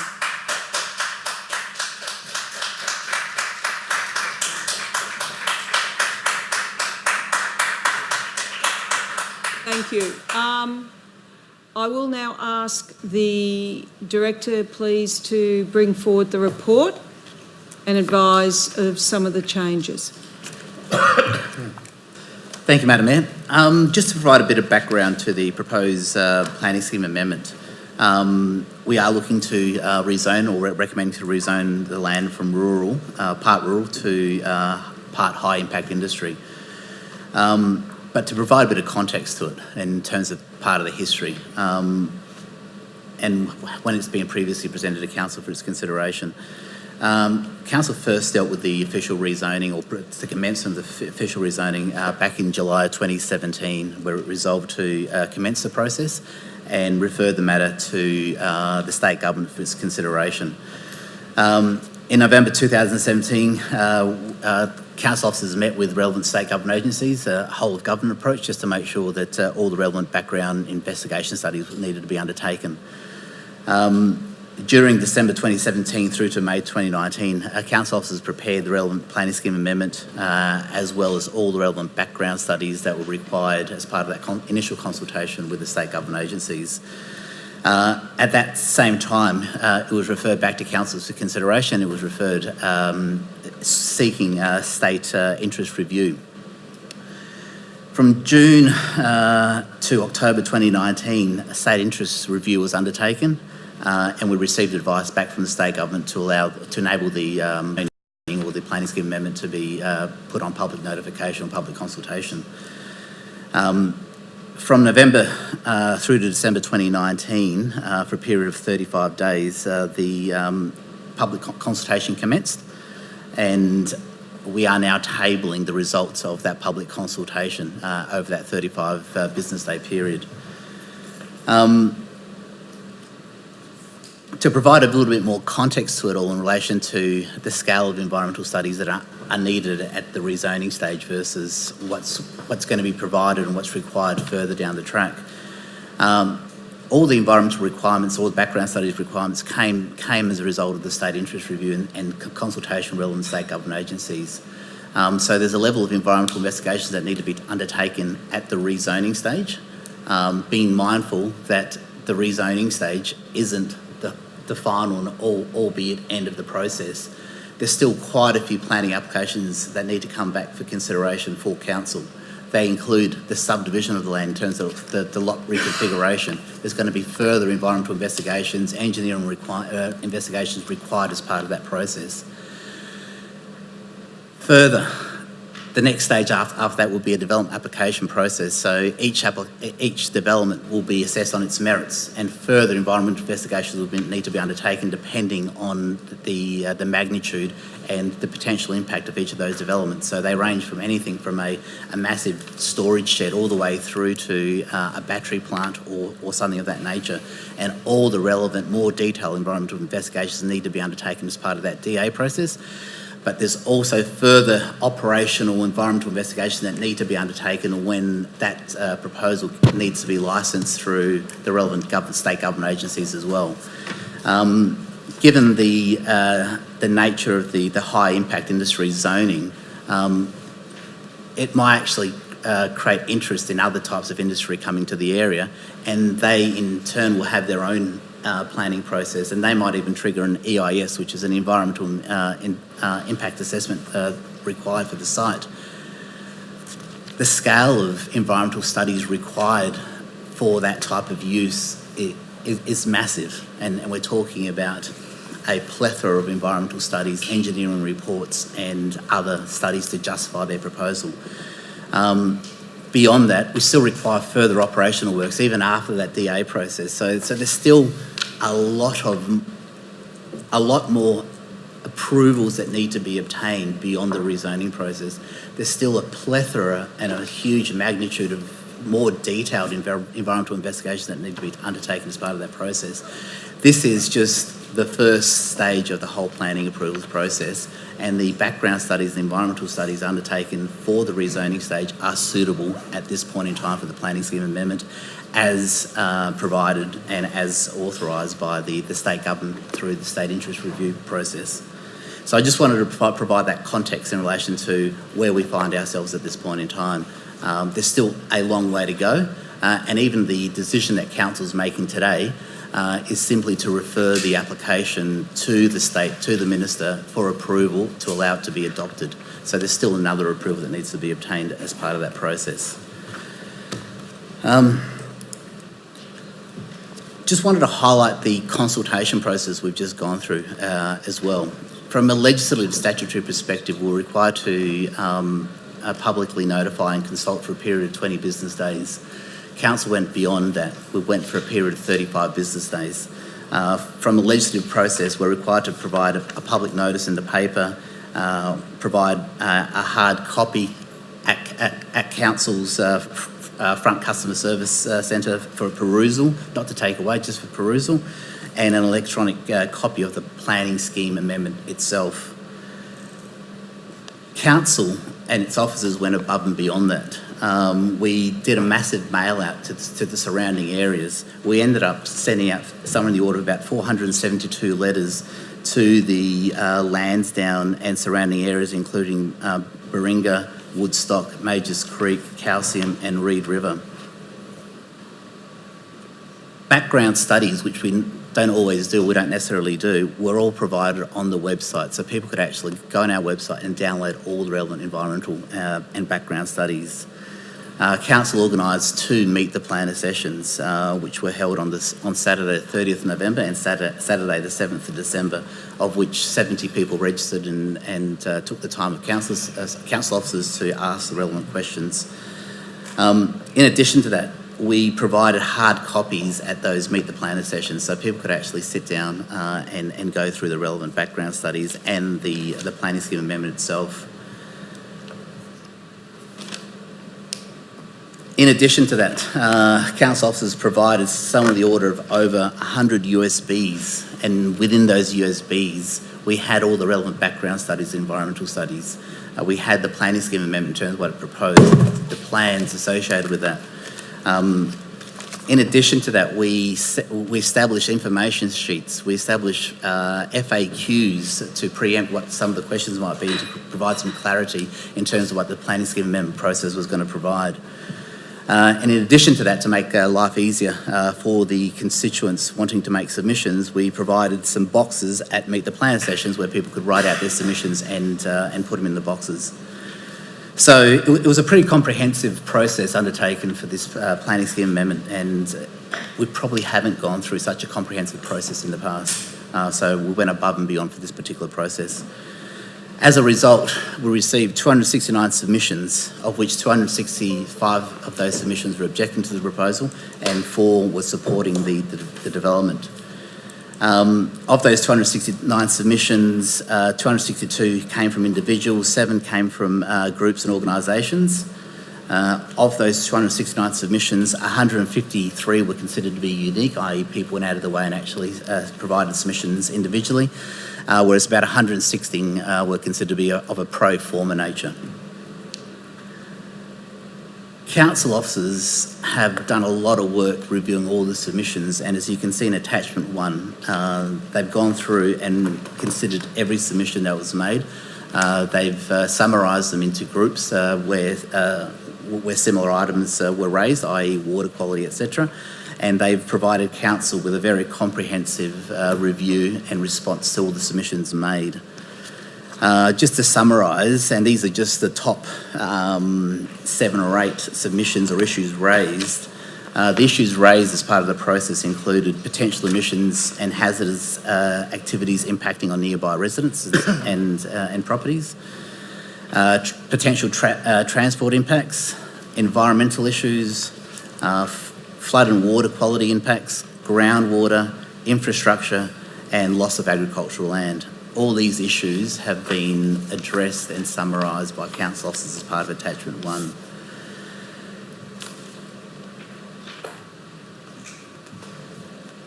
After reviewing the submissions, council officers are recommending to proceed with the rezoning, however, with various changes to the original scope of the planning scheme amendment. They're looking to implement further environmental provisions as part of the planning scheme, which will address landscaping, water quality, noise, vibration, which will address a lot of the issues that were raised as part of the public submissions process. Part of the area is currently affected by by an overlay in relation to the Ross River Dam catchment. As part of the rezoning map that went out, it was proposed to rezone part of that land high impact industry. As part of the consideration, some of the issues raised as part of the submission process, council officers are now recommending that that portion which is affected by the overlay be retained as rural, so we don't actually encourage any high impact as part of that area. The amended maps are presented for your consideration as part of the council report.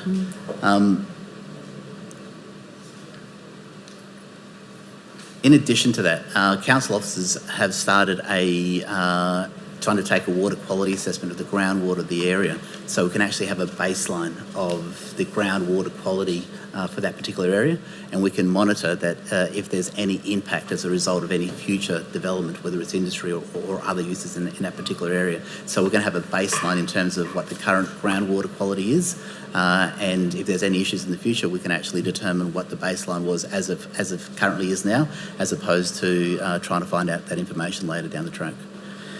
Council officers have reviewed all the submissions made, and they are recommending to council to proceed with the rezoning, subject to the changes outlined in the council report. Thank you.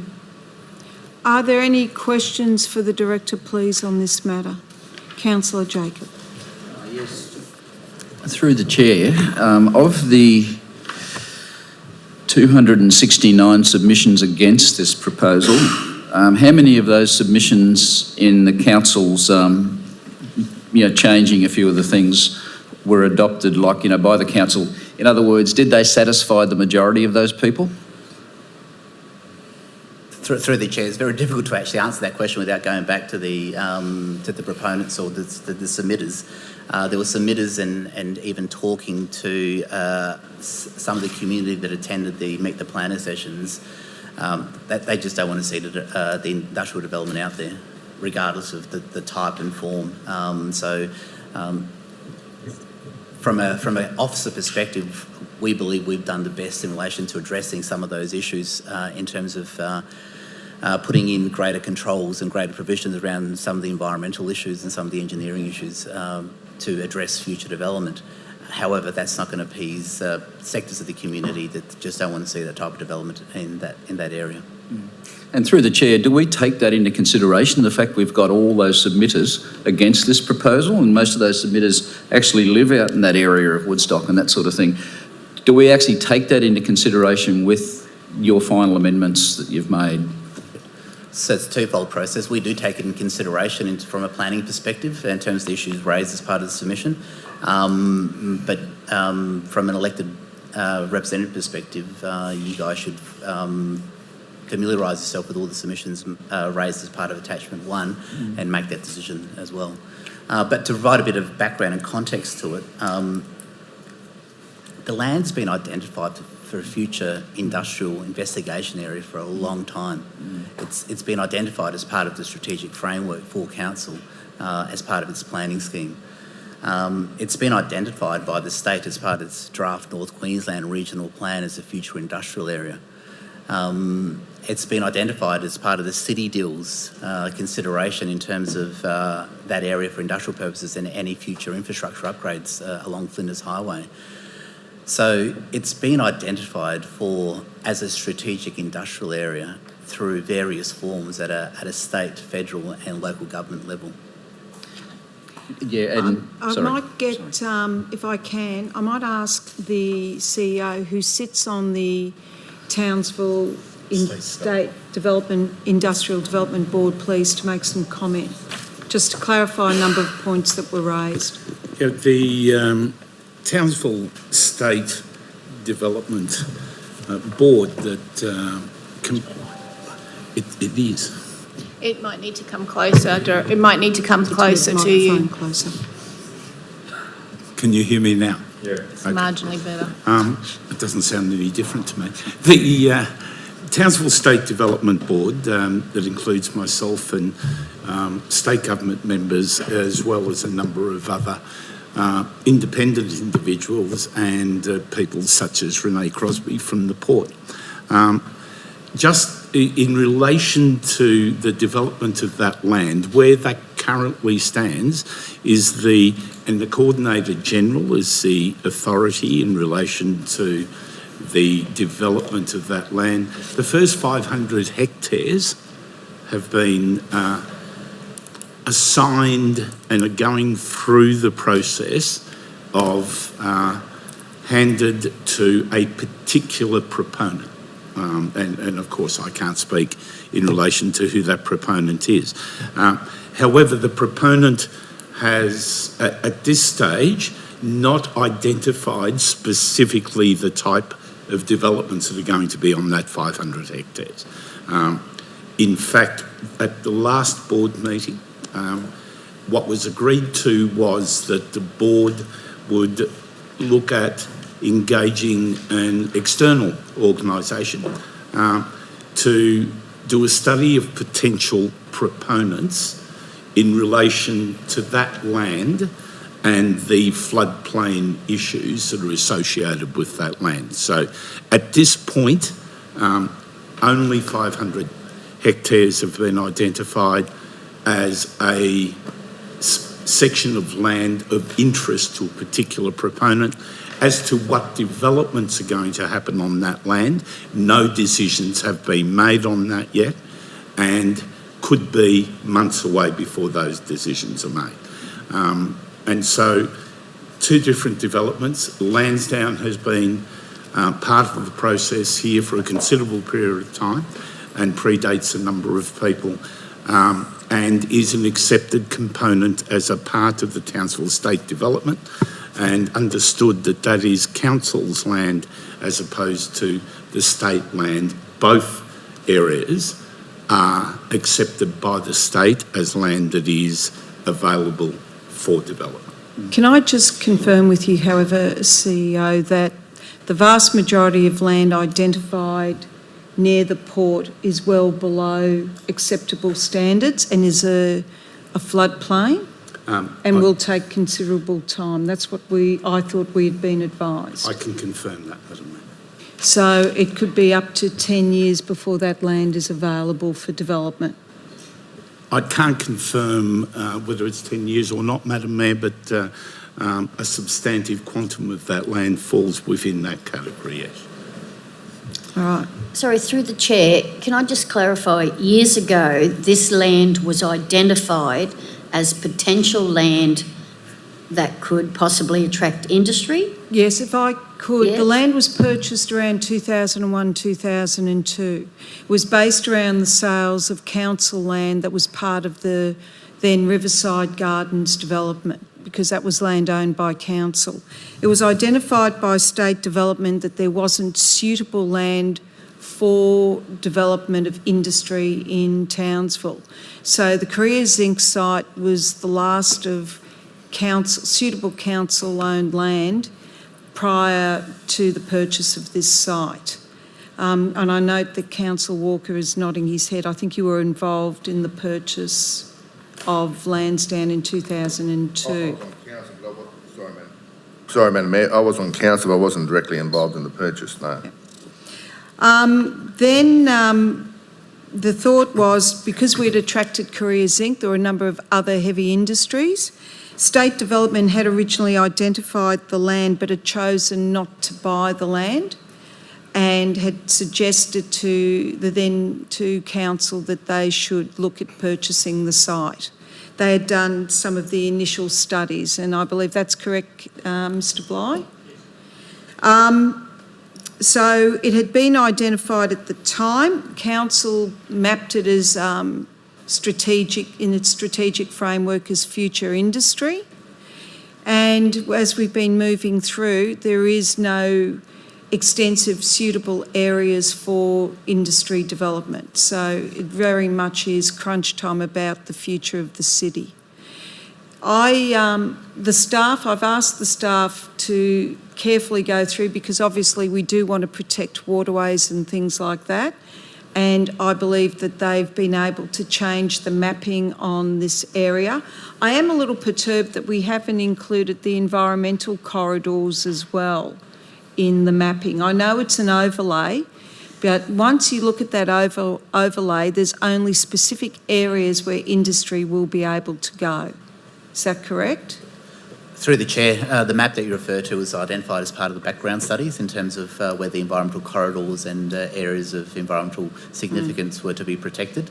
The reason it hasn't been included as part of the rezoning is the difficulty in relation to having dual zones, and in relation to future development will survey exactly where that line on the map is at a more detailed level than what it currently is required at a planning scheme amendment stage.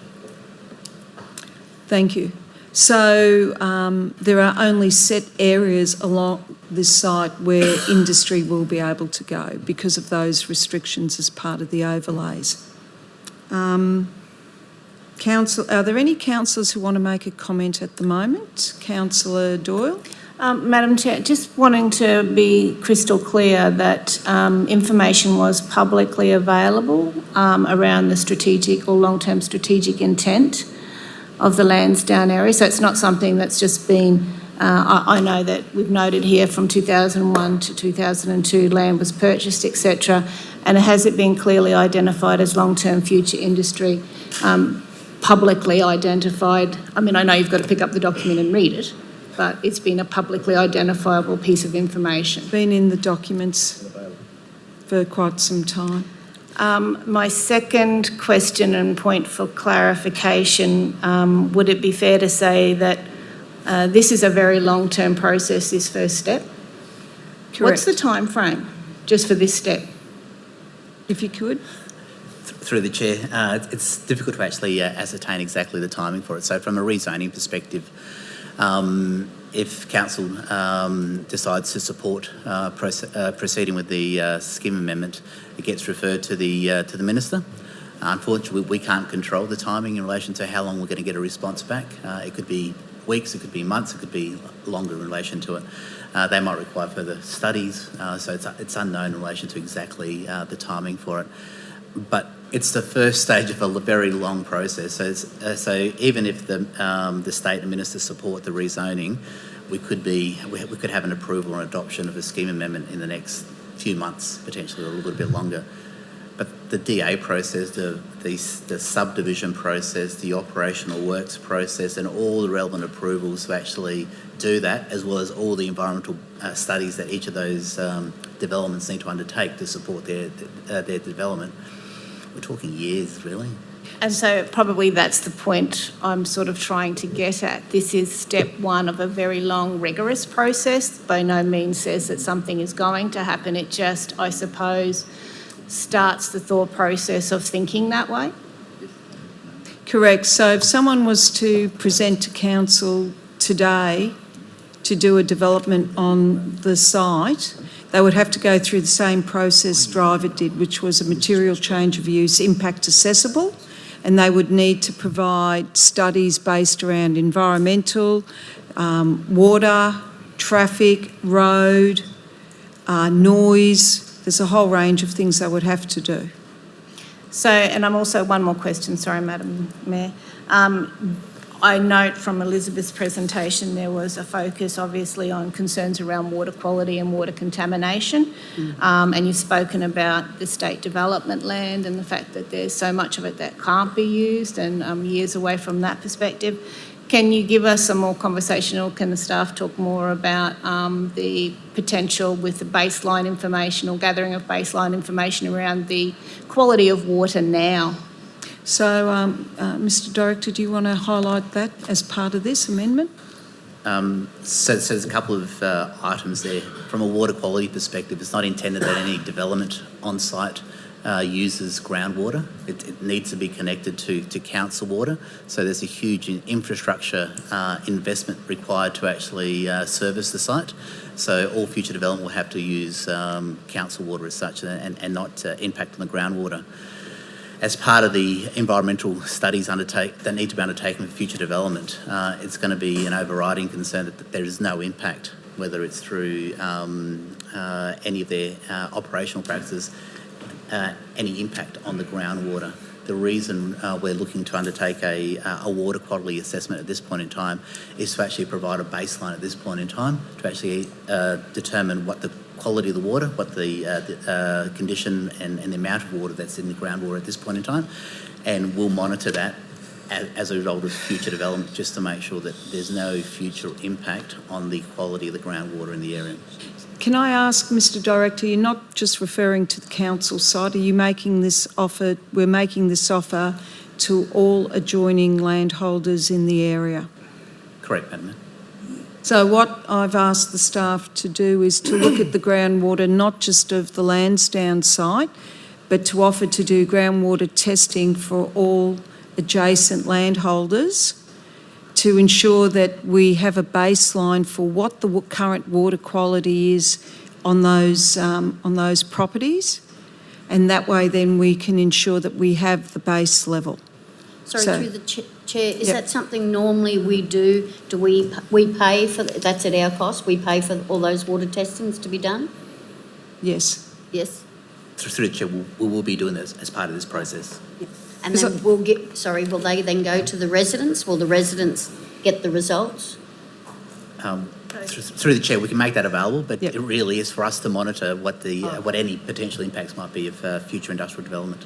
But I think that's important we make them currently available, because if there are issues with the groundwater currently, I think the residents would like to know. There are no issues, it's perfect. So There you go. there you go. Thank you. Yes, councillor. If I may, Madam Mayor, do we have a concrete proponent who's definitely going to build on that site at the moment? Or do we have some interested parties? Because I'll leave that to the director to answer.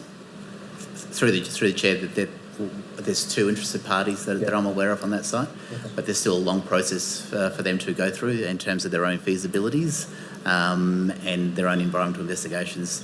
So purely from a planning perspective, we have yet to receive a development application for any proposals on the site. There's a lot of preliminary discussions. Thank you. So when we talk about off-site impacts, they're based on something that may not happen yet. We've got a proponent that's talking about coming out and building a battery plant.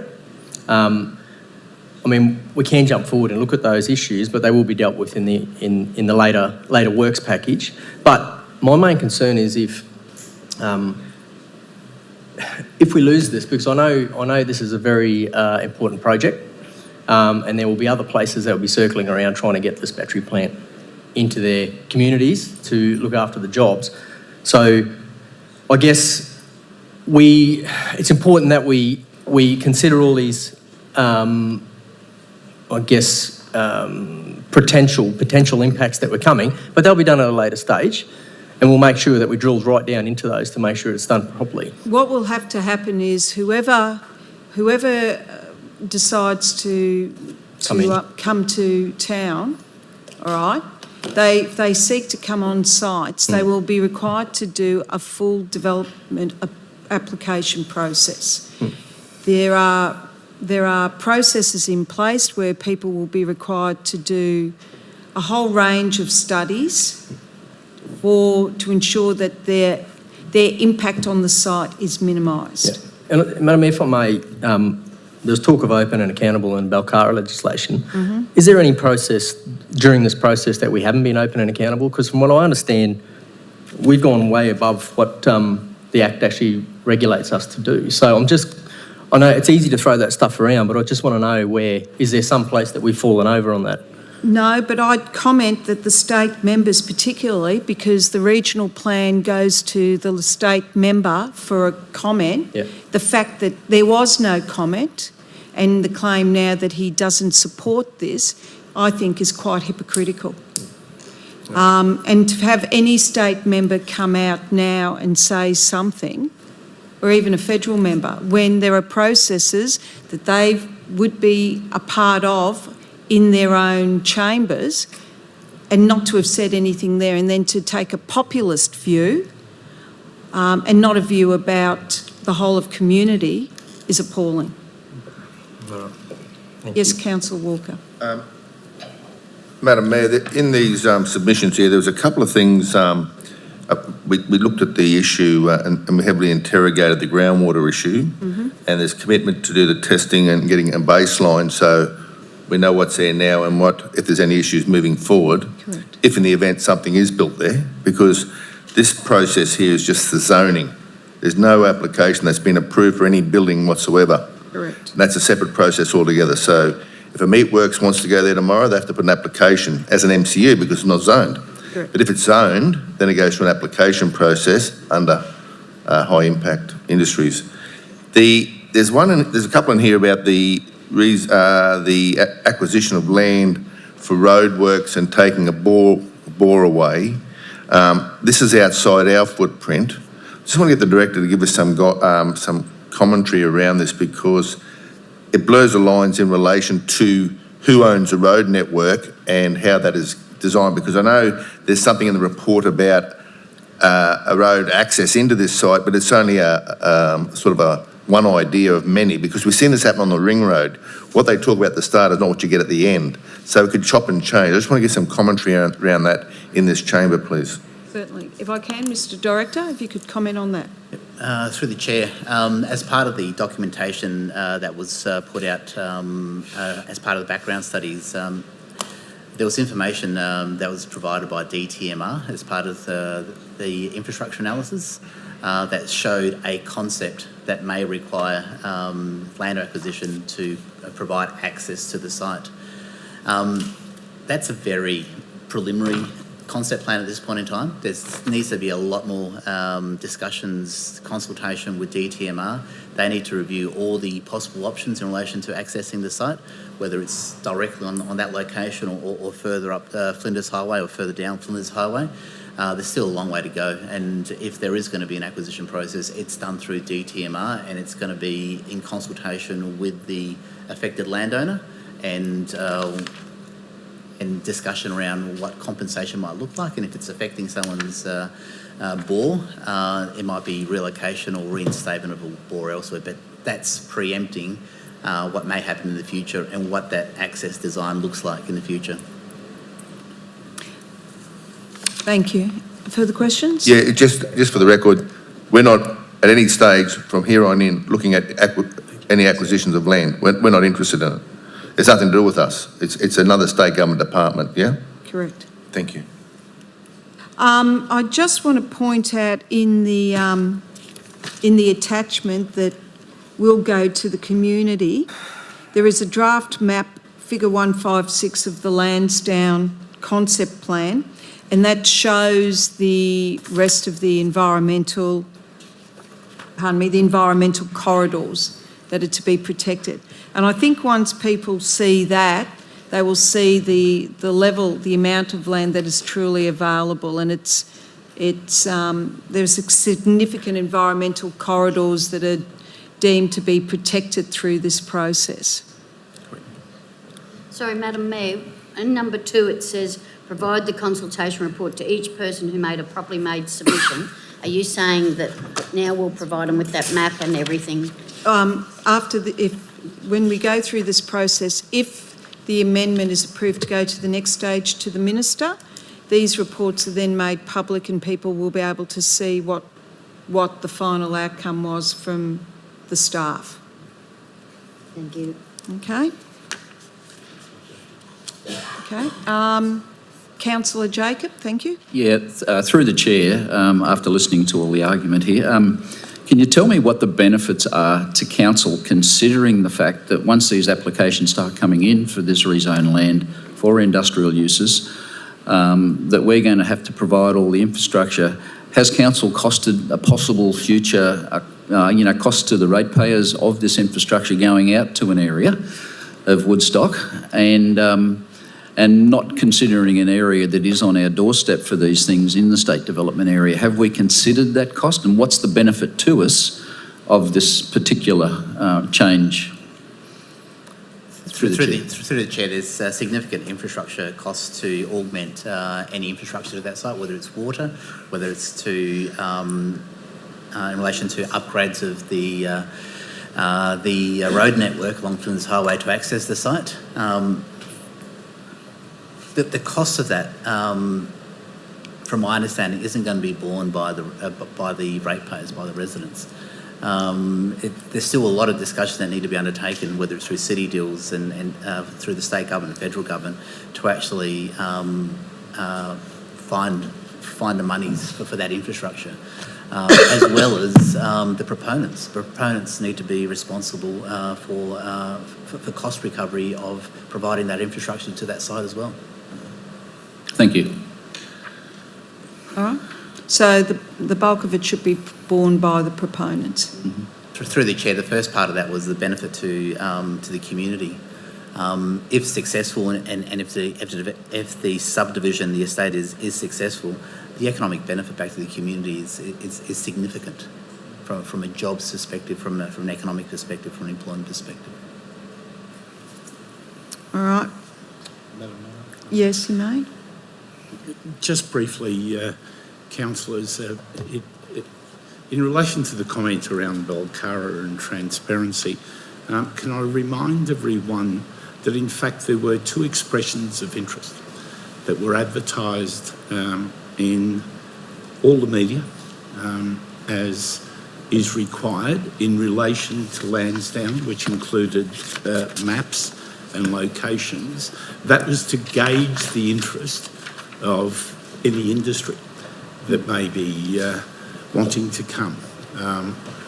They were run by this organisation and were in the media. There have been a number of media releases in relation to the interest in Lansdowne.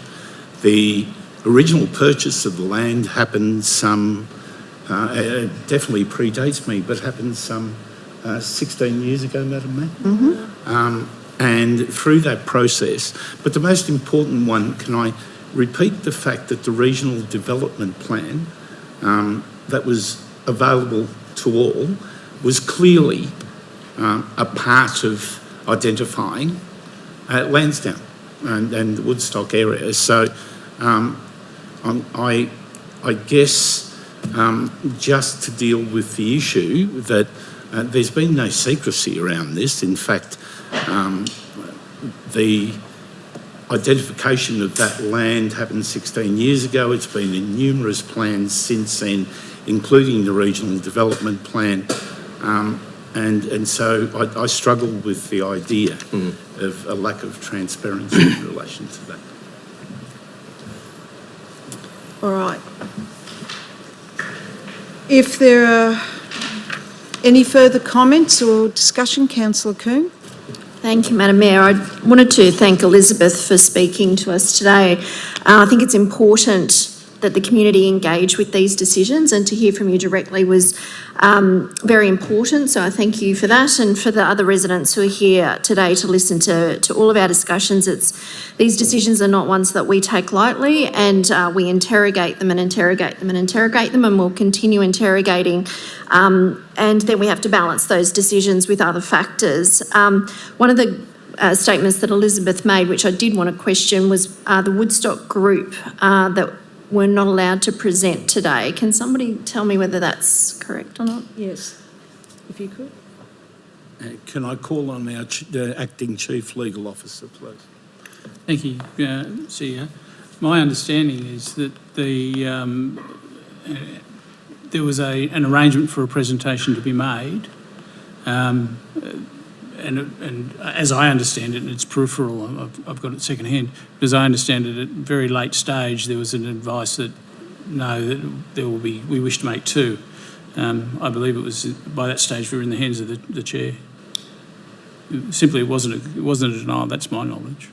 I beg your pardon? To my knowledge, there was no pre-arrangement of two separate presentations.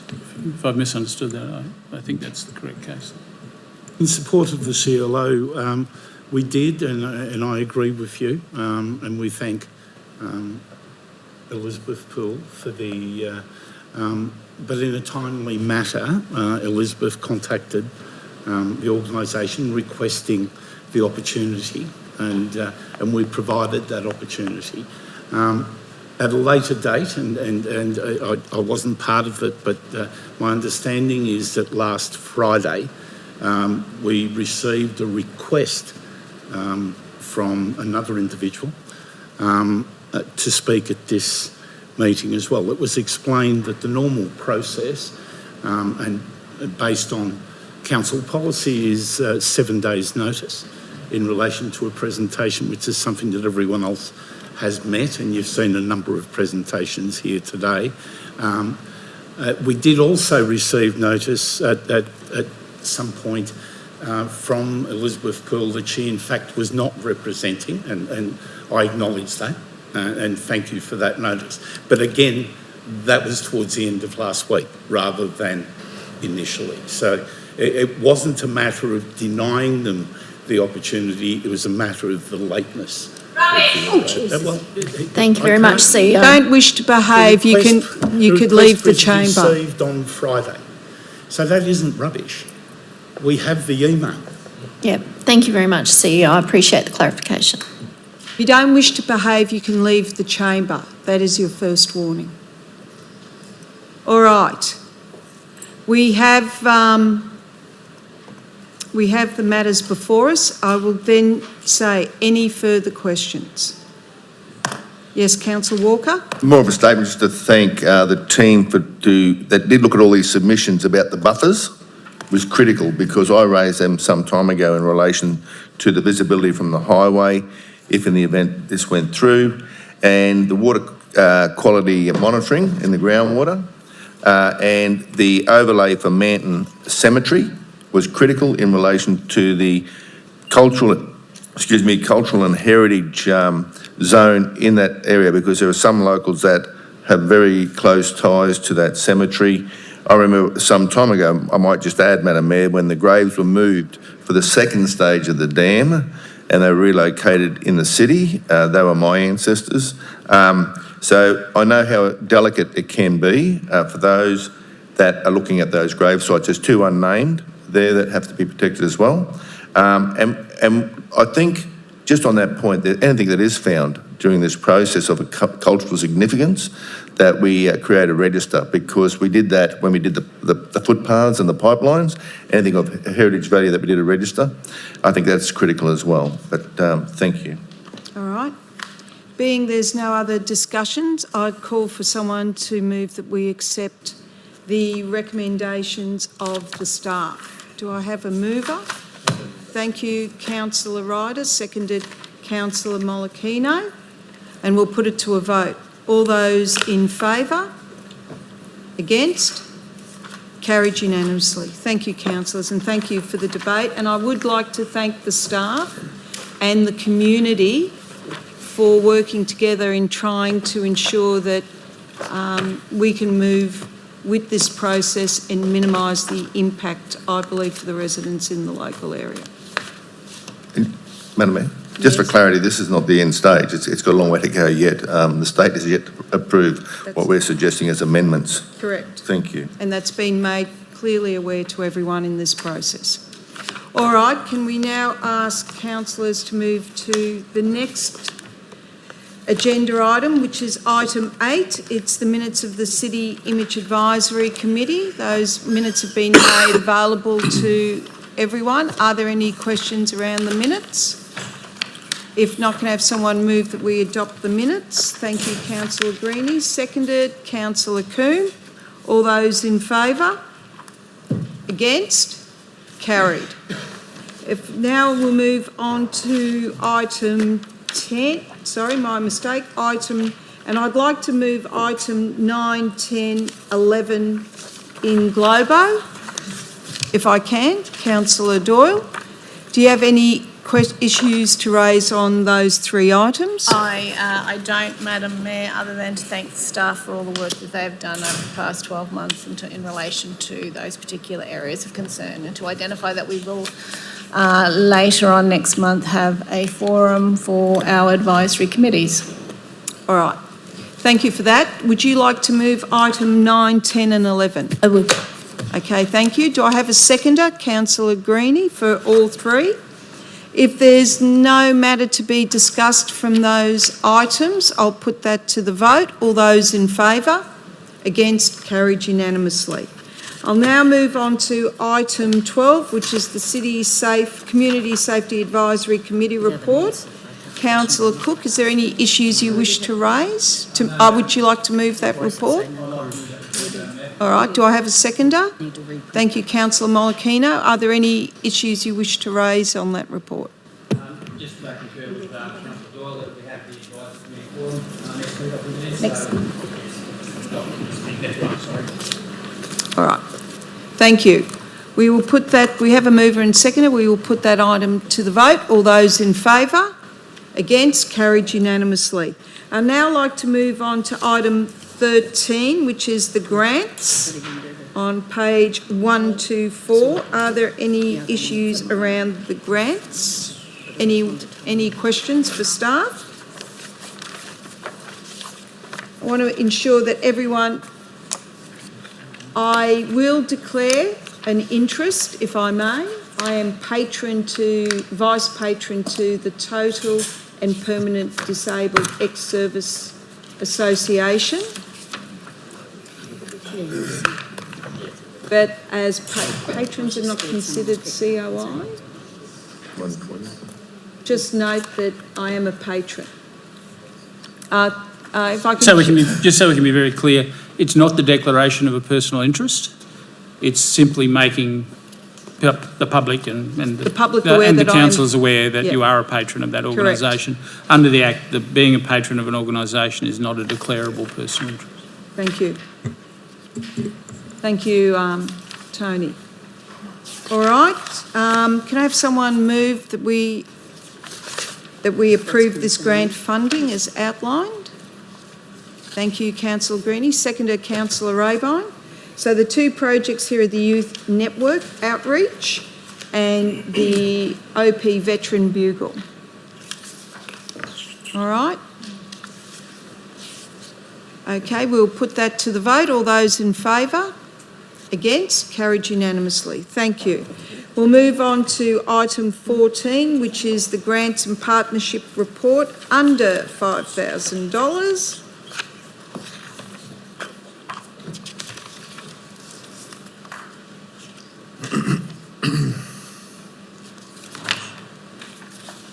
So,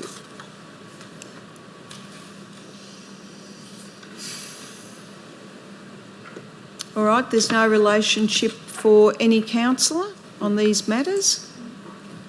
Can I have someone move that we, thank you, Councillor Doyle, seconded Councillor Walker. Being that there is no discussion, we'll put this report to the vote. That we note the granting of this funding. All those in favour? Against? Carried unanimously. So that report is for noting. Now we'll move on to community engagement, cricket fencing costs. All right.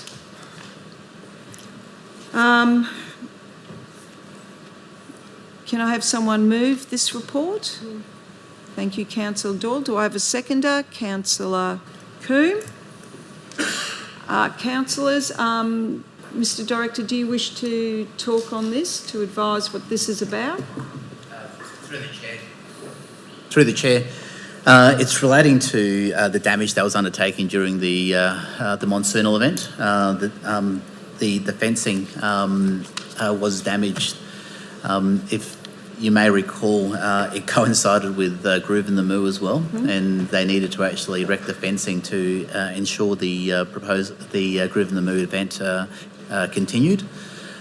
So that was undertaken. They've sought funding from other sources as a result of the DRFA funding and community grants funding.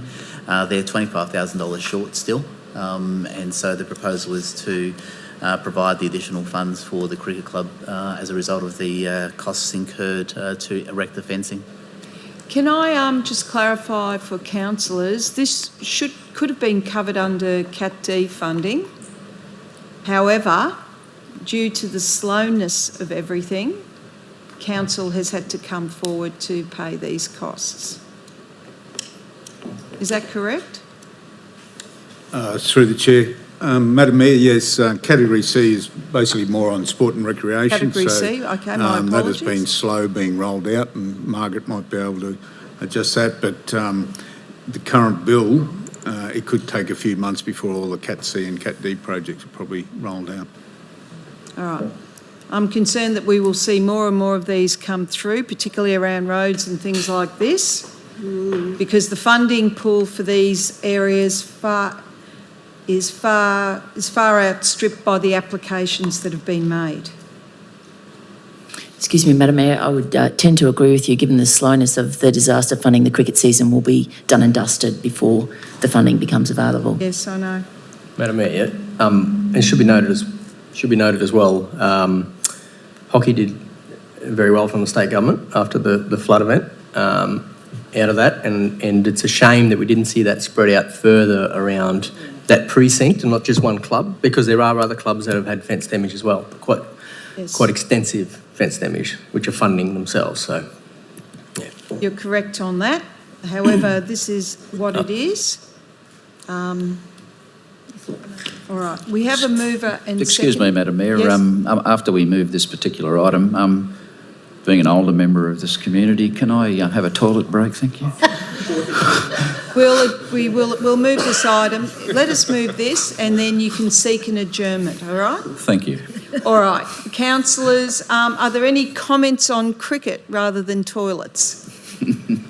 All right. We'll put this to the vote. All those in favour? Against? Carried unanimously. Thank you. Now, Councillor Jacob, are you seeking an adjournment? I am seeking an adjournment. If we have councillors, if we adjourn the meeting for 10 minutes to allow councillors to have a slight break, and then we'll be back in this room at 3:45. All right? Can I move that adjournment? Yes, just for noting, I have to leave for a dentist appointment, so I will not be coming back into the chamber. All right. So I've got emergency dental work to be done. I'm sorry. That's all right, councillor. These things happen. All right, but we'll move the adjournment. I have a mover, Councillor Jacob, seconded Councillor Rabine. All those in favour? Carried. Meeting adjourned till 3:45. I think in the interest of probity, no. Thank you. I gave you your pen back. I didn't touch it. I gave it back. I left it there. All right, councillors. You were holding it in your hand. You were showing me. You're on. All right, councillors, I declare the meeting open at 3:45. If we can begin, well, the next one is the Future Cities Townsville Event Strategy. Could I ask Brett Brogan, who's here, to speak on that, please? Yes, thank you, Madam Chair. The strategy in front of Council today is proposed to create a coordinated response for attracting, acquiring, hosting and doing brilliant events in our city. We already have a really strong history in attracting events here, but the reality is that we live in a national and global environment right now. We have to get better every year to keep attracting the best in the world to come here. It's an exciting time to be in events with our new $300 million stadium opening in 3.5 weeks' time, and growing on our recent successes, which has been NAFA, Halo, the Attraction of the World Multisport Festival, and other local events that we do very, very well. In short, the Townsville Event Strategy is based on 5 key objectives: branding ourselves as a city that does great events, building a better governance structure, creating a central port of contact for all entities coming to Townsville wanting to do events or activations here, and triaging those through the process. We need a structured framework for securing and assessing event opportunities, and we need to be better able to understand and market our natural built assets to promote the best in the world to come here. The strategy's up for your consideration today. Thank you. You all have had the report and obviously the background document that provides information around the report. Are there any questions? So, councillors, we went to the election in 2016 branding Townsville as the events capital for North Queensland. I think this strategy deals with the key objectives of creating or branding the city. It creates an event governance structure that clearly outlines the various roles of that of council and other key stakeholders. It creates a professional central point of managing and coordinating all events, initiatives through one office, which we know has been part of the issue we've had in terms of developing and getting events to the city. It provides a framework for assessing events opportunities. Councillor Ryder, we go from Tier 1 to Tier 4 events. So it doesn't necessarily preclude the smaller events the city run, and the strategy talks about growing local events. And it gives us the idea to identify and better market our event assets, whether they be natural or built. And I think that's very important when we look at this. And I want to thank the staff for putting the strategy together. I note that you've spoken to Sunshine Coast, Coffs Harbour, Christchurch, who are very proactive in terms of bringing events to their precinct and their stadium. Tourism and Events Queensland, James Cook University, and many of our event promoters, including Live Nation, Ticketmaster, PBR and Townsville TriFest. So it's an extensive group you've consulted with. I think we're all very happy. If I can, Madam Mayor, I don't have any questions, but if I can just comment, I think this is fantastic and applaud Brett and his team for initiating it. So thank you. It's been very good. Thank you. All right, I'll move. Can I just make a comment, please, Mayor? Yes, you may, Councillor. I would just like to actually congratulate the councillors around the room, the CEO and the Mayor for actually taking the initiative to make this happen, because this actually landed on the table 3.5 years, and I know it's taken that long, but I'm very happy and thank the CEO for his stewardship, because I know there's a lot of, and Adele, past CEO, so I think there's a long-term thing that's come to here, and I'm very proud to say that we can actually deliver, we, all of us, not just one or two. Correct. I think there's a lot of heads around the room, and so congratulations to everyone. Good on you, mate. Yes, thank you. So if I move it, Councillor Ryder, will you second it? Yes, please. Excellent. So this is for adoption, councillors. We have a mover and seconder. All those in favour? Against? Carried unanimously. Thank you. We'll move on to finance and business services. So I might seek to move items 17 and 18 together. Councillor Coon? Okay, I'll move it and second it. Are there any questions on either of these items? They are 1 month behind. We actually dealt with the mid-year financial review earlier. If not, if there are no questions or queries, we'll put those two items to the vote. All those in favour? Against? Carried unanimously. Item 19 is an EOI, and I will ask the Director of Future, the GM of Future Cities, do we have anyone who wishes to speak on this? Because again, it's one of the initiatives we initially discussed at Council. Yes, thank you, Chair. Yay or Ralph will speak this. Sorry, 10 gig. IT's in there, Dennis. Beg your pardon? IT's in there, Dennis. So could I have someone who wishes to speak on this? Madam Mayor, it's of such importance that we have a number of speakers available. So, so perhaps we'll start with Dennis and Matt and Yael can jump in as required. All right. Dennis, if you'd like to come forward and... Because this is an important EOI that we are putting out.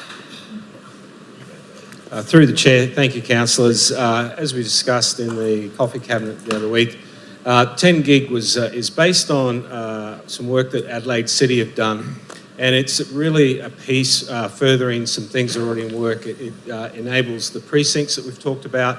It leverages the work we've already done with the North Queensland Regional Data Centre, and it really brings that digital infrastructure to Townsville to provide us as not only a placemaker and livability, but also competitive to businesses. What gets me excited about this is it really leverages a lot of those tertiary service providers, technology type companies. We alluded to, we've had a company that has a world-class product, safety culture that started in Townsville, but unfortunately they've moved to Sydney because they just don't have the infrastructure and the staff that they need to maintain here. By going out to the EOI, the purpose is to test the market to see if there are a provider or providers that will come in and partner with us to provide this. It's targeted at precincts across the city, and the purpose is to provide not only high-speed internet, but really to provide those business-to-business communications that allow these tertiary type organisations to come, because when they come, they also bring their service organisations, and it's all those use cases. So that's it in a nutshell. Happy to answer any questions. Thank you. I know, Councillor, you weren't at the presentation, so I'll... Yep. Through the chair, I may have a conflict of interest in this, so I better, because my son's in the IT industry here in Townsville. Is he likely to tender for this project? No. He's not likely to. They're in a different form of IT, but it's dealing with a lot of companies, I believe, this 10 gig, type setup, I believe. Yeah, Councillor, we don't know who's actually going to tender until I'll put in an expression of interest. It could be local providers. Oh, okay. It could be, probably more the larger telecoms, but it's hard to tell. No, that's fine. All right, Councillor, does that clarify? It does clarify, yes. Excellent. All right, because I note that you weren't at the presentation last week. You were on the invitation list, and I believe you were sent a copy of the presentation. Excellent. All right, councillors, I think this is an exciting process as again, it's about upskilling Townsville. Infrastructure isn't just about roads and rubbish and sewer pipes. This is the new infrastructure for a community. Councillor Coombe.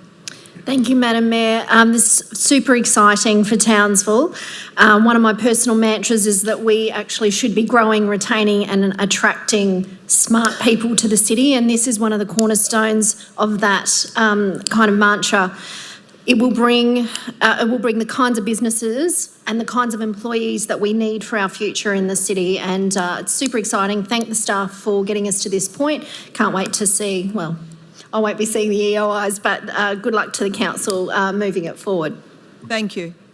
All right, can I have someone move that we move the recommendation? Thank you, Councillor Source, seconded Councillor Coombe. Any further questions for staff or any comments wanting to be made by Councillor Source or Councillor Coombe? If not, we'll put it to the vote. All those in favour? Against? Carried unanimously. We'll now move on to item 20, which is the procurement for the solar shade project. So this is a protest of we're resolving a request for tender to provide solar shade in accordance with the local government. So we're seeking requests from suitable businesses to provide shade over Central Park Pathway and also the car park at the back of the chamber. All right, so solar shade. Madam Mayor? Yes. Just to clarify, it was a request for tender, not an expression of interest. It is, it's a request for tender. Okay. Okay, so the purpose of this is to change the way particularly our pedestrian environment works, and it's let's just see what is out there for us as a council. All right, it's part of that mantra around sustainability for us as a community and as a city. Are there any questions for this? No. More shade better. Before I seek a mover, can I have a mover, please? Thank you, Councillor Molokino, seconded Councillor Raybine. Are there any questions? All right, so I'll ask that we put this to the vote. All those in favour?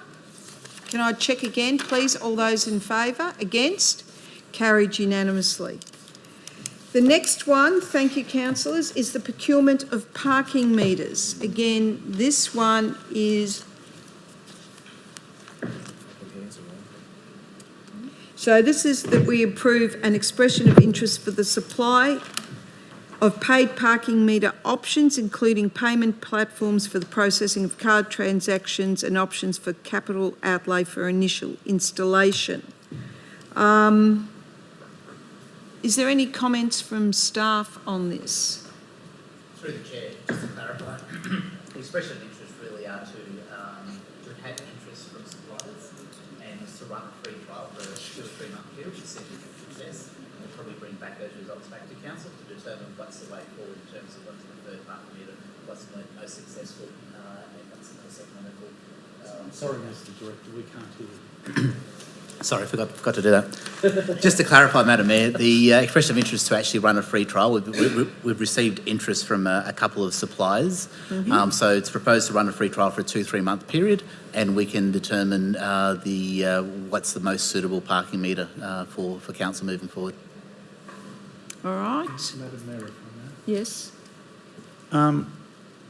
To the Director, in relation to going out for an expression of interest, as in the previous report, before we can go out for an expression of interest, we need to establish that council acknowledges that it is in the public interest to do so.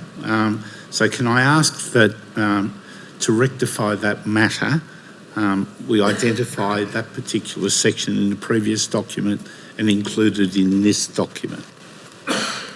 Madam Mayor? Yes, so you seek to amend the document accordingly? So, Perhaps I could have Tony provide us with the... could you please? Thank you. If you go back to the recommendation in the previous item, which the one before, that dealt with an expression of interest for future cities. Yep. Go back one. Request for tender. So it notes that council pursuant to section 228. Stop there, Tanya. Stop there. If you just copy that whole recommendation down and make that recommendation 1.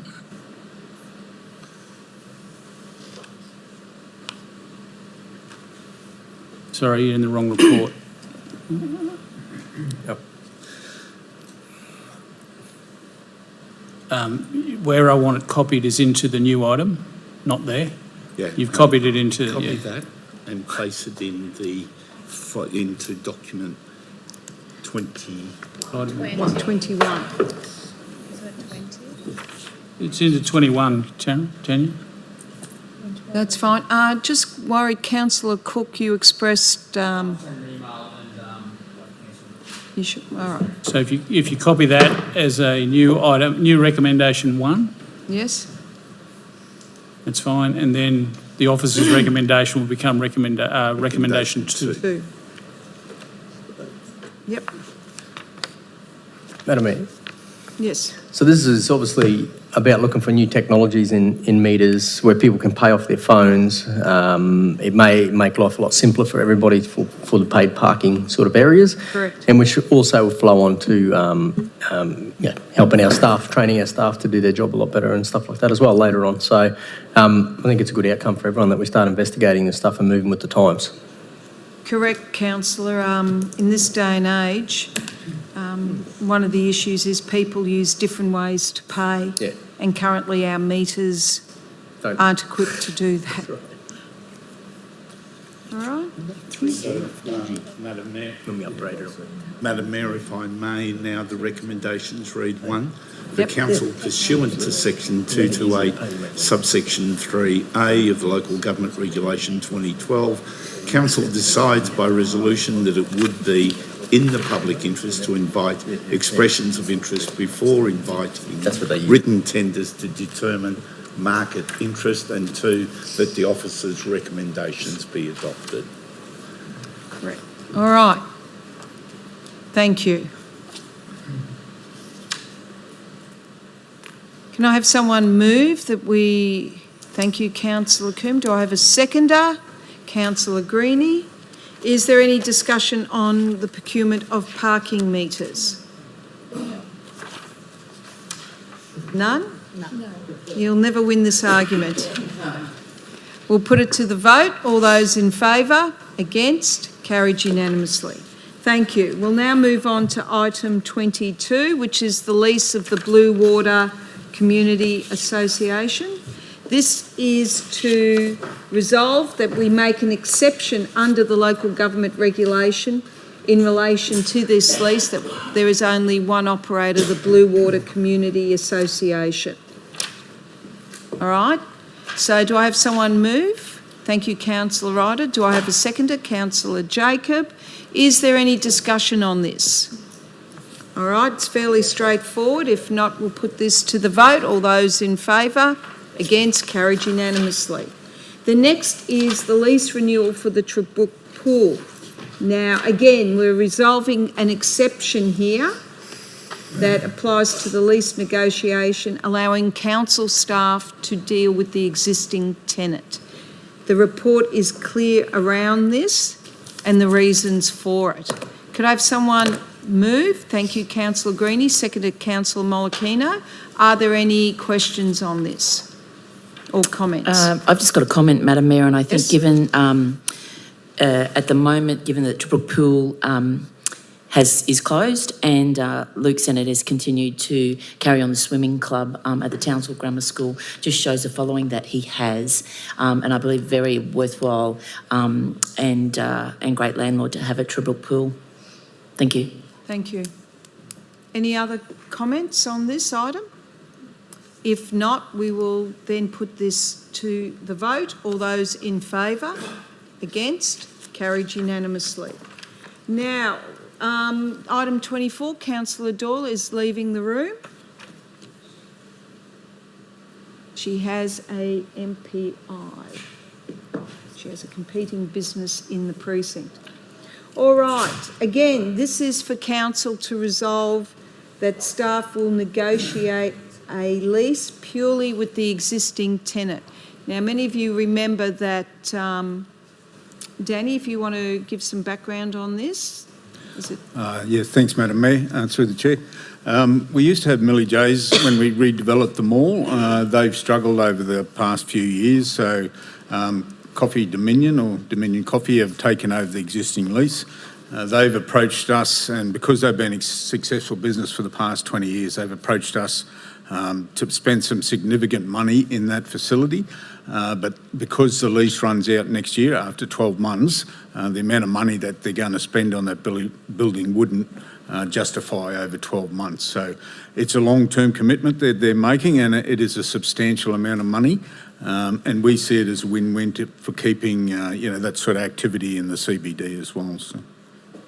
Thank you. Are there any questions of the staff on this? So they're seeking an exemption through council so they can negotiate with the existing tenant. All right, can I have someone move? Thank you, Councillor Greenie. Seconded, Councillor Ryder. If there are no questions or comments, put that report for adoption. All those in favour? Against? Carried unanimously. Could I ask if someone could ask Councillor Doyle, please, to come back into the room? Thank you, Councillor Jacob. Yes.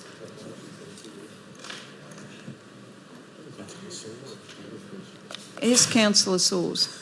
Through the Chair, I've already submitted a received conflict of interest on line item 25. I wish to advise the Chair I'd like to leave the chambers for discussion because of my connections with the sport that uses this facility. All right.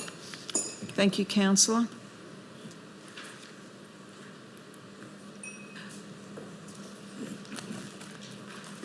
All right, councillors, this is around it's a report concerning the upgrading of the lights at Riverway Stadium. Do we have, Danny, do you wish to speak on this? Madam Mayor, I'll pass on to my colleague sitting beside me. Future Cities, yes. Thank you, Chair. So working with Snow Mountain Engineering Group, we've done an engineering and cost estimation study to look at the full cost of lighting Riverway Stadium to support international cricket and obviously Australian Football League games in Townsville. The figure come out as expected. It's about $10.1 million of investment. That's based on a contingency of 19% and some big assumptions about our switch for rooms and the ergon costs that will be involved. While it'll be absolutely brilliant to have our stadium lit up that way and provide HDR locks for the international broadcast, you need to make the event successful. It's all down to broadcasting rights these days. Council doesn't currently have the financial ability to fund the lights. What we're seeking here is for council authorisation for us to continue to develop the business case, work with Cricket Australia, AFL and other entities to see if we can attract some external funding to support the future implementation of the lights. Thank you. This report from SMEC will be made public after this meeting. I think it's important because the community spending $10.1 million on lighting out of our budget is a significant cost. And you'd have to argue, would it be better spent in developing junior sporting fields and doing other things? Because at this point in time, I don't believe there was a suitable business case. We don't have the games proposed. Is that correct? That's right, Madam Mayor. We've had some really productive discussions with Cricket Australia, but at this point in time, the number of events and the visitation they'll drive cannot justify a $10.1 million investment when we have a lot of local sporting groups. We just had a couple of agenda items about cricket and hockey that went through. Much lot of investments that need to be repaired after the floods. We don't currently have the money available. I agree. Councillors, there are people out there who are willing to spend this community's money at the drop of a vote. It does. Madam Mayor, if I yes. may, and where does, I guess, this is for AFL and cricket, so where does AFL Queensland and Cricket Queensland or Cricket Australia and AFL Australia fit within this funding arrangement if this was, seen as they're the beneficiaries of this overall, would it be expected that they would cough up some of the cost of these lights? Councillor, I did have some preliminary discussions. So the upgrade of the Allen Border Field in Brisbane, Brisbane City Council only needed to set aside $1 million for that. So it was picked up by the other groups. These same groups are insisting that we pay for the bulk of this. I know. So they expect the ratepayers of Townsville to pay, but no one seems to expect the ratepayers of Brisbane to pay. So it's a problem. All we can do, councillors, is the recommendation is to seek full external funding for these sort of upgrades. I'm still to be convinced. I think we need a full business case to assert what sort of games, how many games, and how the breakup of revenue. Because apart from just the $10 million in cost, there are the operating costs and the cost to council in terms of any maintenance as well, and depreciation. So that all needs to be factored in. Okay, councillors, are you happy with the report? Yes. All right. Can I have someone move that we adopt the officer's recommendation? Thank you, Councillor Greenie. Seconded, Councillor Molokino. Are there any further questions on this matter or comments? If not, we'll put it to the vote. All those in favour? Against? Carried unanimously. Thank you, Councillor Jacob.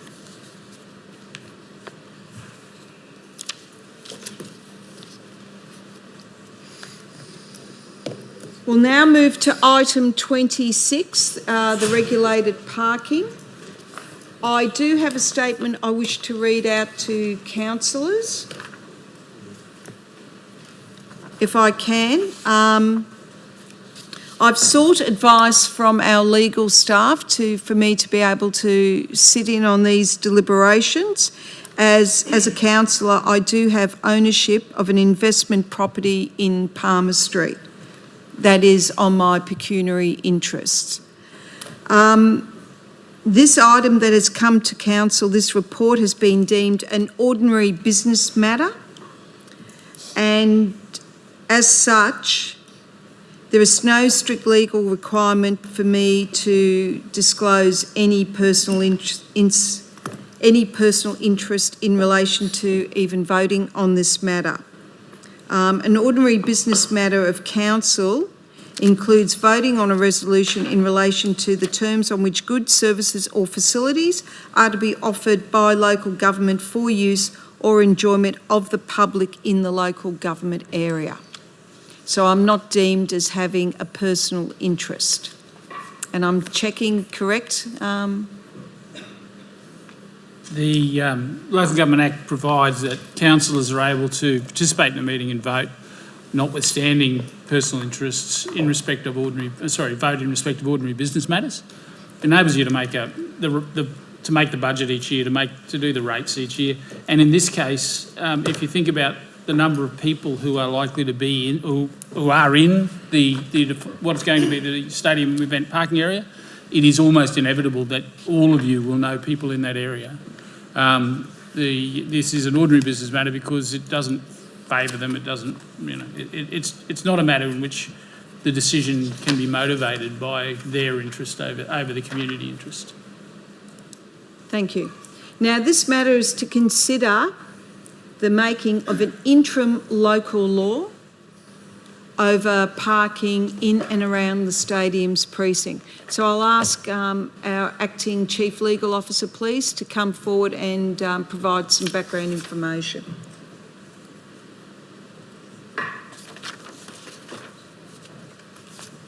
Thanks, Madam Mayor.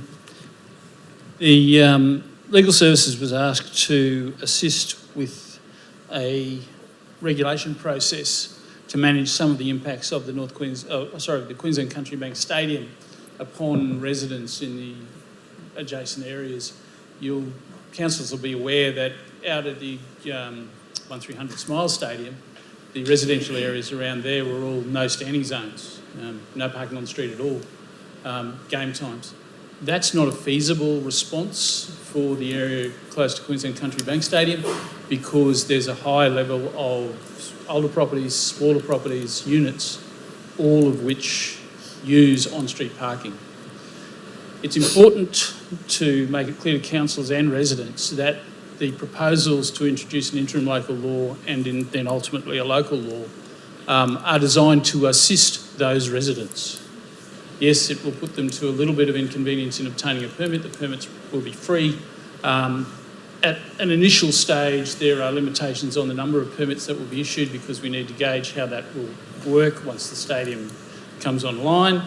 And we will certainly be using a number of early events to refine and shape our response to this. What's proposed is that there will be an interim local law, and I do have a slight change to the wording of that local law, which we may as well get out of the way now.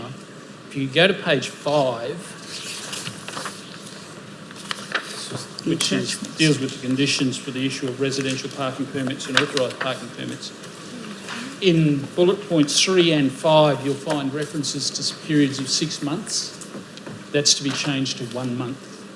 That was an earlier iteration and somehow got carried forward. My apologies.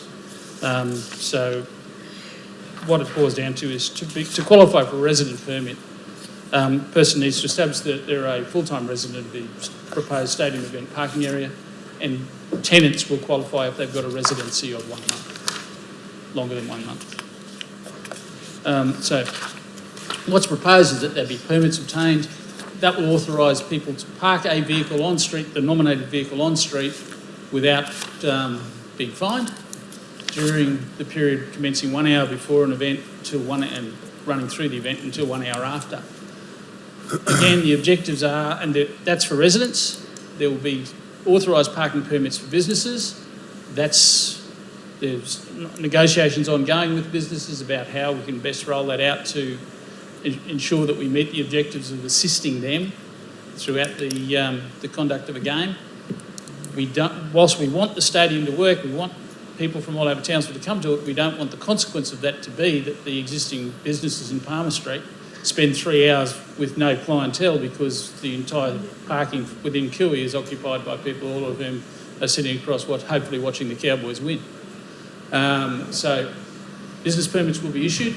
There will be ongoing consultation with businesses both immediately after the Elton John concert, again after the first Cowboys-Broncos game, and Council will exercise quite a benevolent approach in relation to the treatment of any fines that are received by people who would have been eligible for a permit but haven't obtained them. So people who are bona fide residents, we encourage them to go out and make an application, get a permit, avoid the inconvenience.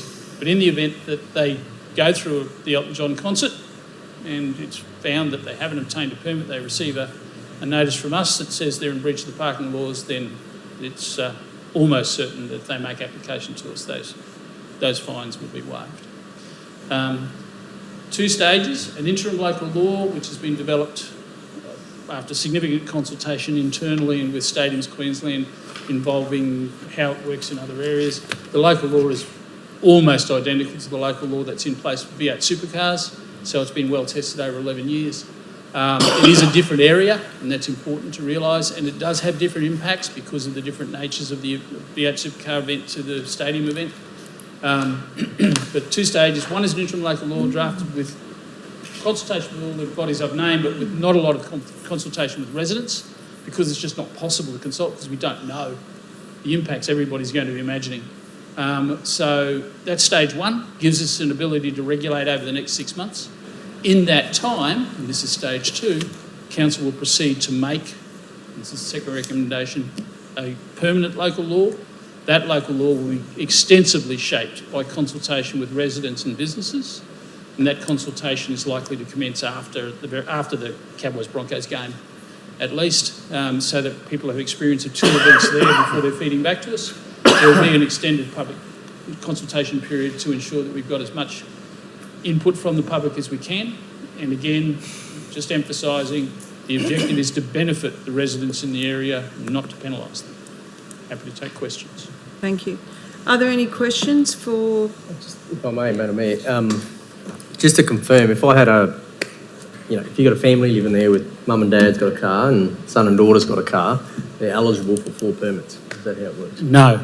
Right. That's the challenge. There are... I'm still trying to get the exact number. It's somebody else's bailiwick, but there are multiples of residents than there are on-street car parks in that area.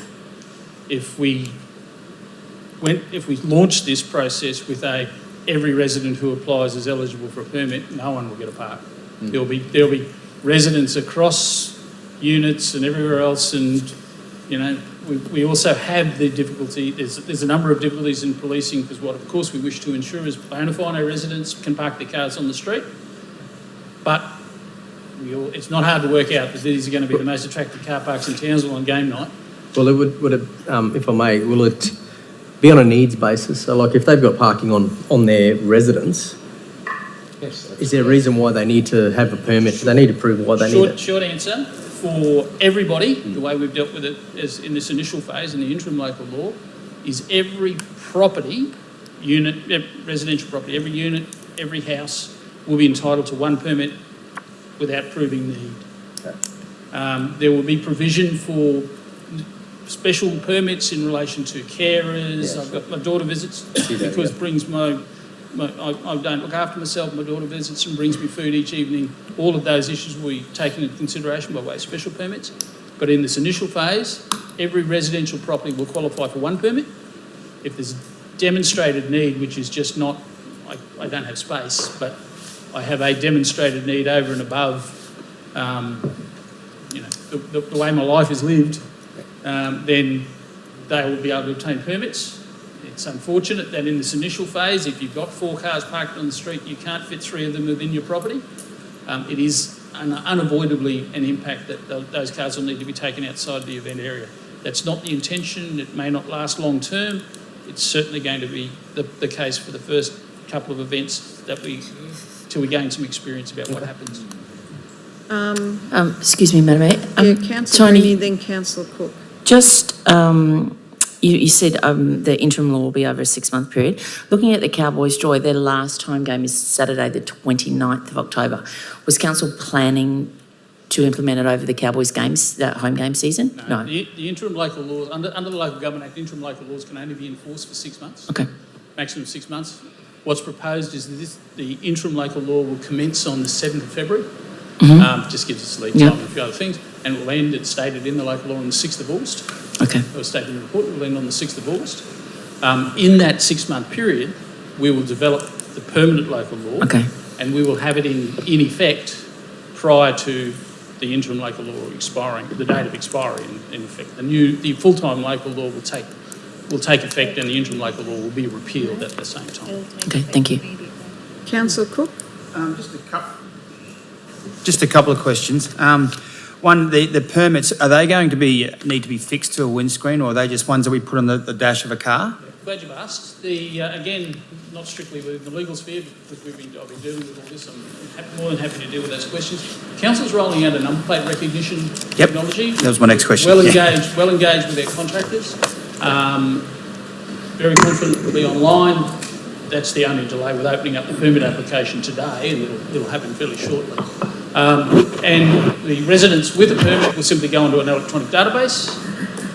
Council will then drive through the area during the control period, during the regulated period. The council vehicles will register what number plates are parked there. Those with a permit will be automatically noted, not a problem, all good. Beautiful. Those without a permit will be on the receiving end of the... And that's a good segue to my next question is, now our regulatory officers will be, I understand, will be out on the nights of major events, starting with Elton John. And you've stated there'll be a degree of leniency. Won't be by the regulatory officers, because those regulatory officers will be simply going out, they won't necessarily be engaging with the public. They'll be affixing notices and infringement notices or whatever to vehicles at the time. They don't have to do that. We could, and probably longer term, we will send them out after the event. Police currently do it. It come from us as an administrative matter afterwards. But certainly for the first few events, we'll have regulatory people on the ground. They will be stopping, and to the extent that's possible, depends on the number of infringing vehicles, but they'll be placing notices on the infringing vehicles there and then.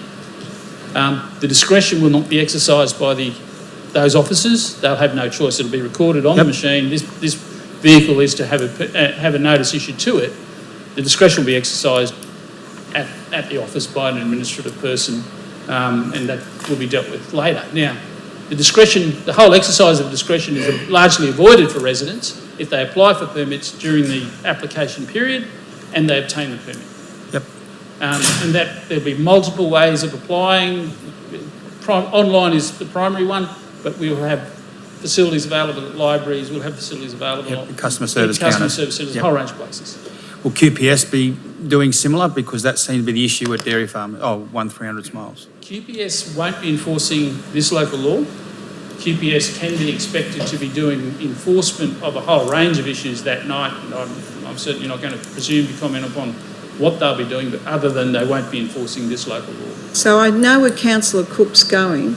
So currently the stadium precinct, no one is allowed to park around there.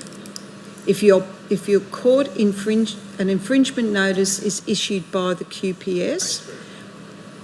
I think I understand where you're going, Councillor Cook. The simple question is, why are council staff enforcing this local law? Why won't the QPS doing it at a later date, once it's settled?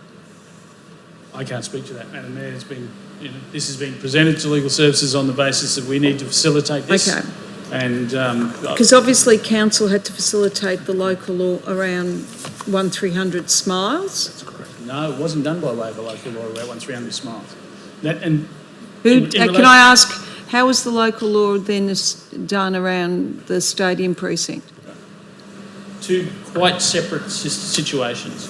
The decision was made, and I expect it was, I'm guessing, but I expect it was made by Stadiums Queensland and the state government in consultation with Stadiums Queensland and the residents, that they declared, as the state can do, all the streets in that area, because the state ultimately owns the streets, all the streets in that area as no standing zones. And they did that. Here, the impact of that would be onerous and unacceptable on residents because of the need to park on street, as I've outlined. Mm-hmm. The state don't have a capacity to introduce a nuanced local law or nuanced laws such as we're proposing. Whilst they have the legal ability to do so, I've never seen them sort of descend to this level of refinement in seeking to manage the impact on residents and legitimate businesses in the area in a very, very sort of close way, whilst still achieving the objective of regulating the stadium park. Can I check with you to the Director of Infrastructure? The discussions with Stadiums Queensland around Brisbane, they do have an e-permit system? Through the Chair, the same company does Suncorp, but also does all the football stadiums in Melbourne and Sydney, so we've relied on their expertise on helping us to go through this, but one of the things is the regulated parking gives us the opportunity to people to park there. No standing is no parking at all. Out at dairy farmers at the moment, the no standing only goes back, not very far into the streets at all. 1.5 is the crow flies. Yep. And that was the issue too, a lot of them, sorry. Yeah. So again, as Tony said, it's about trying to protect the residents in this area by putting a system in. If we put no standing at all, no one can park there. So again, we've tried to, work with this DCA from Suncorp Stadium and understand the distance, how far we should go. Again, will we get it right the first time? Not sure. That's another opportunity for us to judge and work on it as well. Yep. CEO, do you have a comment? I do, Madam Mayor. Can I bring us back to the original point of this discussion? The Transport Management Plan, and I keep seeing it being referred to as Townsville City Council's Transport Management Plan for the stadium, is not Townsville City Council's Transport Management Plan. It is the state that are putting in place the overarching TMP. I think it's a really important point to make. We have had input, as you would expect us to have input, because we have the local knowledge. We have input, for example, in making Reed Park available specifically for parking during events, and we have facilitated Stadiums Queensland and the state in discussions with other bodies in relation to their parking. In relation to these specific sites, that red zones or restricted zones, it was specifically our request to protect businesses and residents, because otherwise, under the TMP, they would simply become no standing areas. Yeah. Very different in Townsville than it is at Suncorp Stadium or the MCG or any of a number of those. So the process that we have developed is to ensure that residents don't lose completely their on-street parking during that period of time, which was exactly the case at 1300 Smythe. The same in relation to the businesses in Palmer Street and in that vicinity to, again, protect their interests, because the stadium is a wonderful thing for the future of Townsville, and this city was really strong in introducing it through the city deals, as were other people, to ensure that it happened. So it's really a clarification. The TMP, the Transport Management Plan, overarching, is a state-developed plan with input by council. We have specifically identified these restricted zones to protect our people.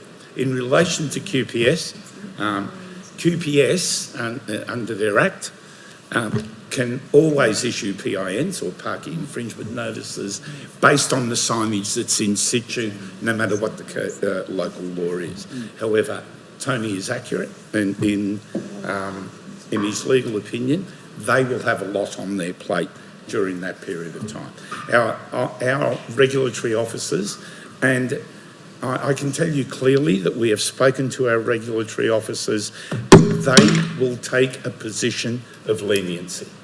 It is our intent, clearly, through the introduction of this interim policy, to use the first 3 or 4 events to set the platforms so that everybody can develop an understanding on how it's working. And that's when we'll be going back consistently and discussing it with businesses and with residents to get a better idea of how it works. The documentation that is being sent out to the residents and others very clearly states that it will be 1 parking permit but special circumstances, and we don't say all of the special circumstances in the letter. We do mention carers, and we do mention health issues or special circumstances. We, as an organisation, will make the decision in conjunction with the residents in relation to the validity of those circumstances. But I can guarantee you that leniency is the discussion that we have had with our parking officers. They have an obligation under the Act to abide by the signage that's in situ, but the decision, final decision in relation to those, will be made here in an administrative sense. It is an exercise of understanding what the overarching impact will be. Thank you. All right. Thank you for that statement, CEO. Are there any other questions? Remember, this is an interim. Yes. It's about trying to get it right for the community, to find the balance, rather than not having any ability at all. Thank you. Thank you for that. All right, can I have, we have a version control of the interim attachment 2. So can I be, could you please? The change to one. Yep. Yeah. So it's part of attachment 2 of our documents. That will change. All right, councillors, can I have someone move this report? Thank you, Councillor Sawes. Do I have a seconder? Councillor Doyle. Are there any comments? All right, we will put it to the vote. All those in favour? Against? Carried unanimously. Could we please bring in council? Oh no, no one. No one. Can we note that There's no one out Councillor Green there. had to leave? My apologies. Now I'd like to move us into confidential. She had to leave. So if I could, I would like to now close the meeting to the public in relation to agenda item 27. I move pursuant to section 275 of the local government regulation that this meeting be closed to the public so that councillors or members can discuss the contracts proposed to be made by council. I'll move that. Do I have a seconder? Thank you, Councillor Molokino. All those in favour? Carried unanimously. Thank you.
Are we?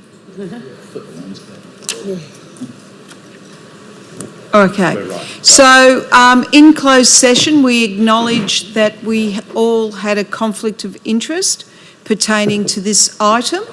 So I wish to move that to resolve the matter, we recommend that the CEO make, my apologies, we resolve to appoint the CEO to make the recommendation around the appointment of the successful tenderer for item 27.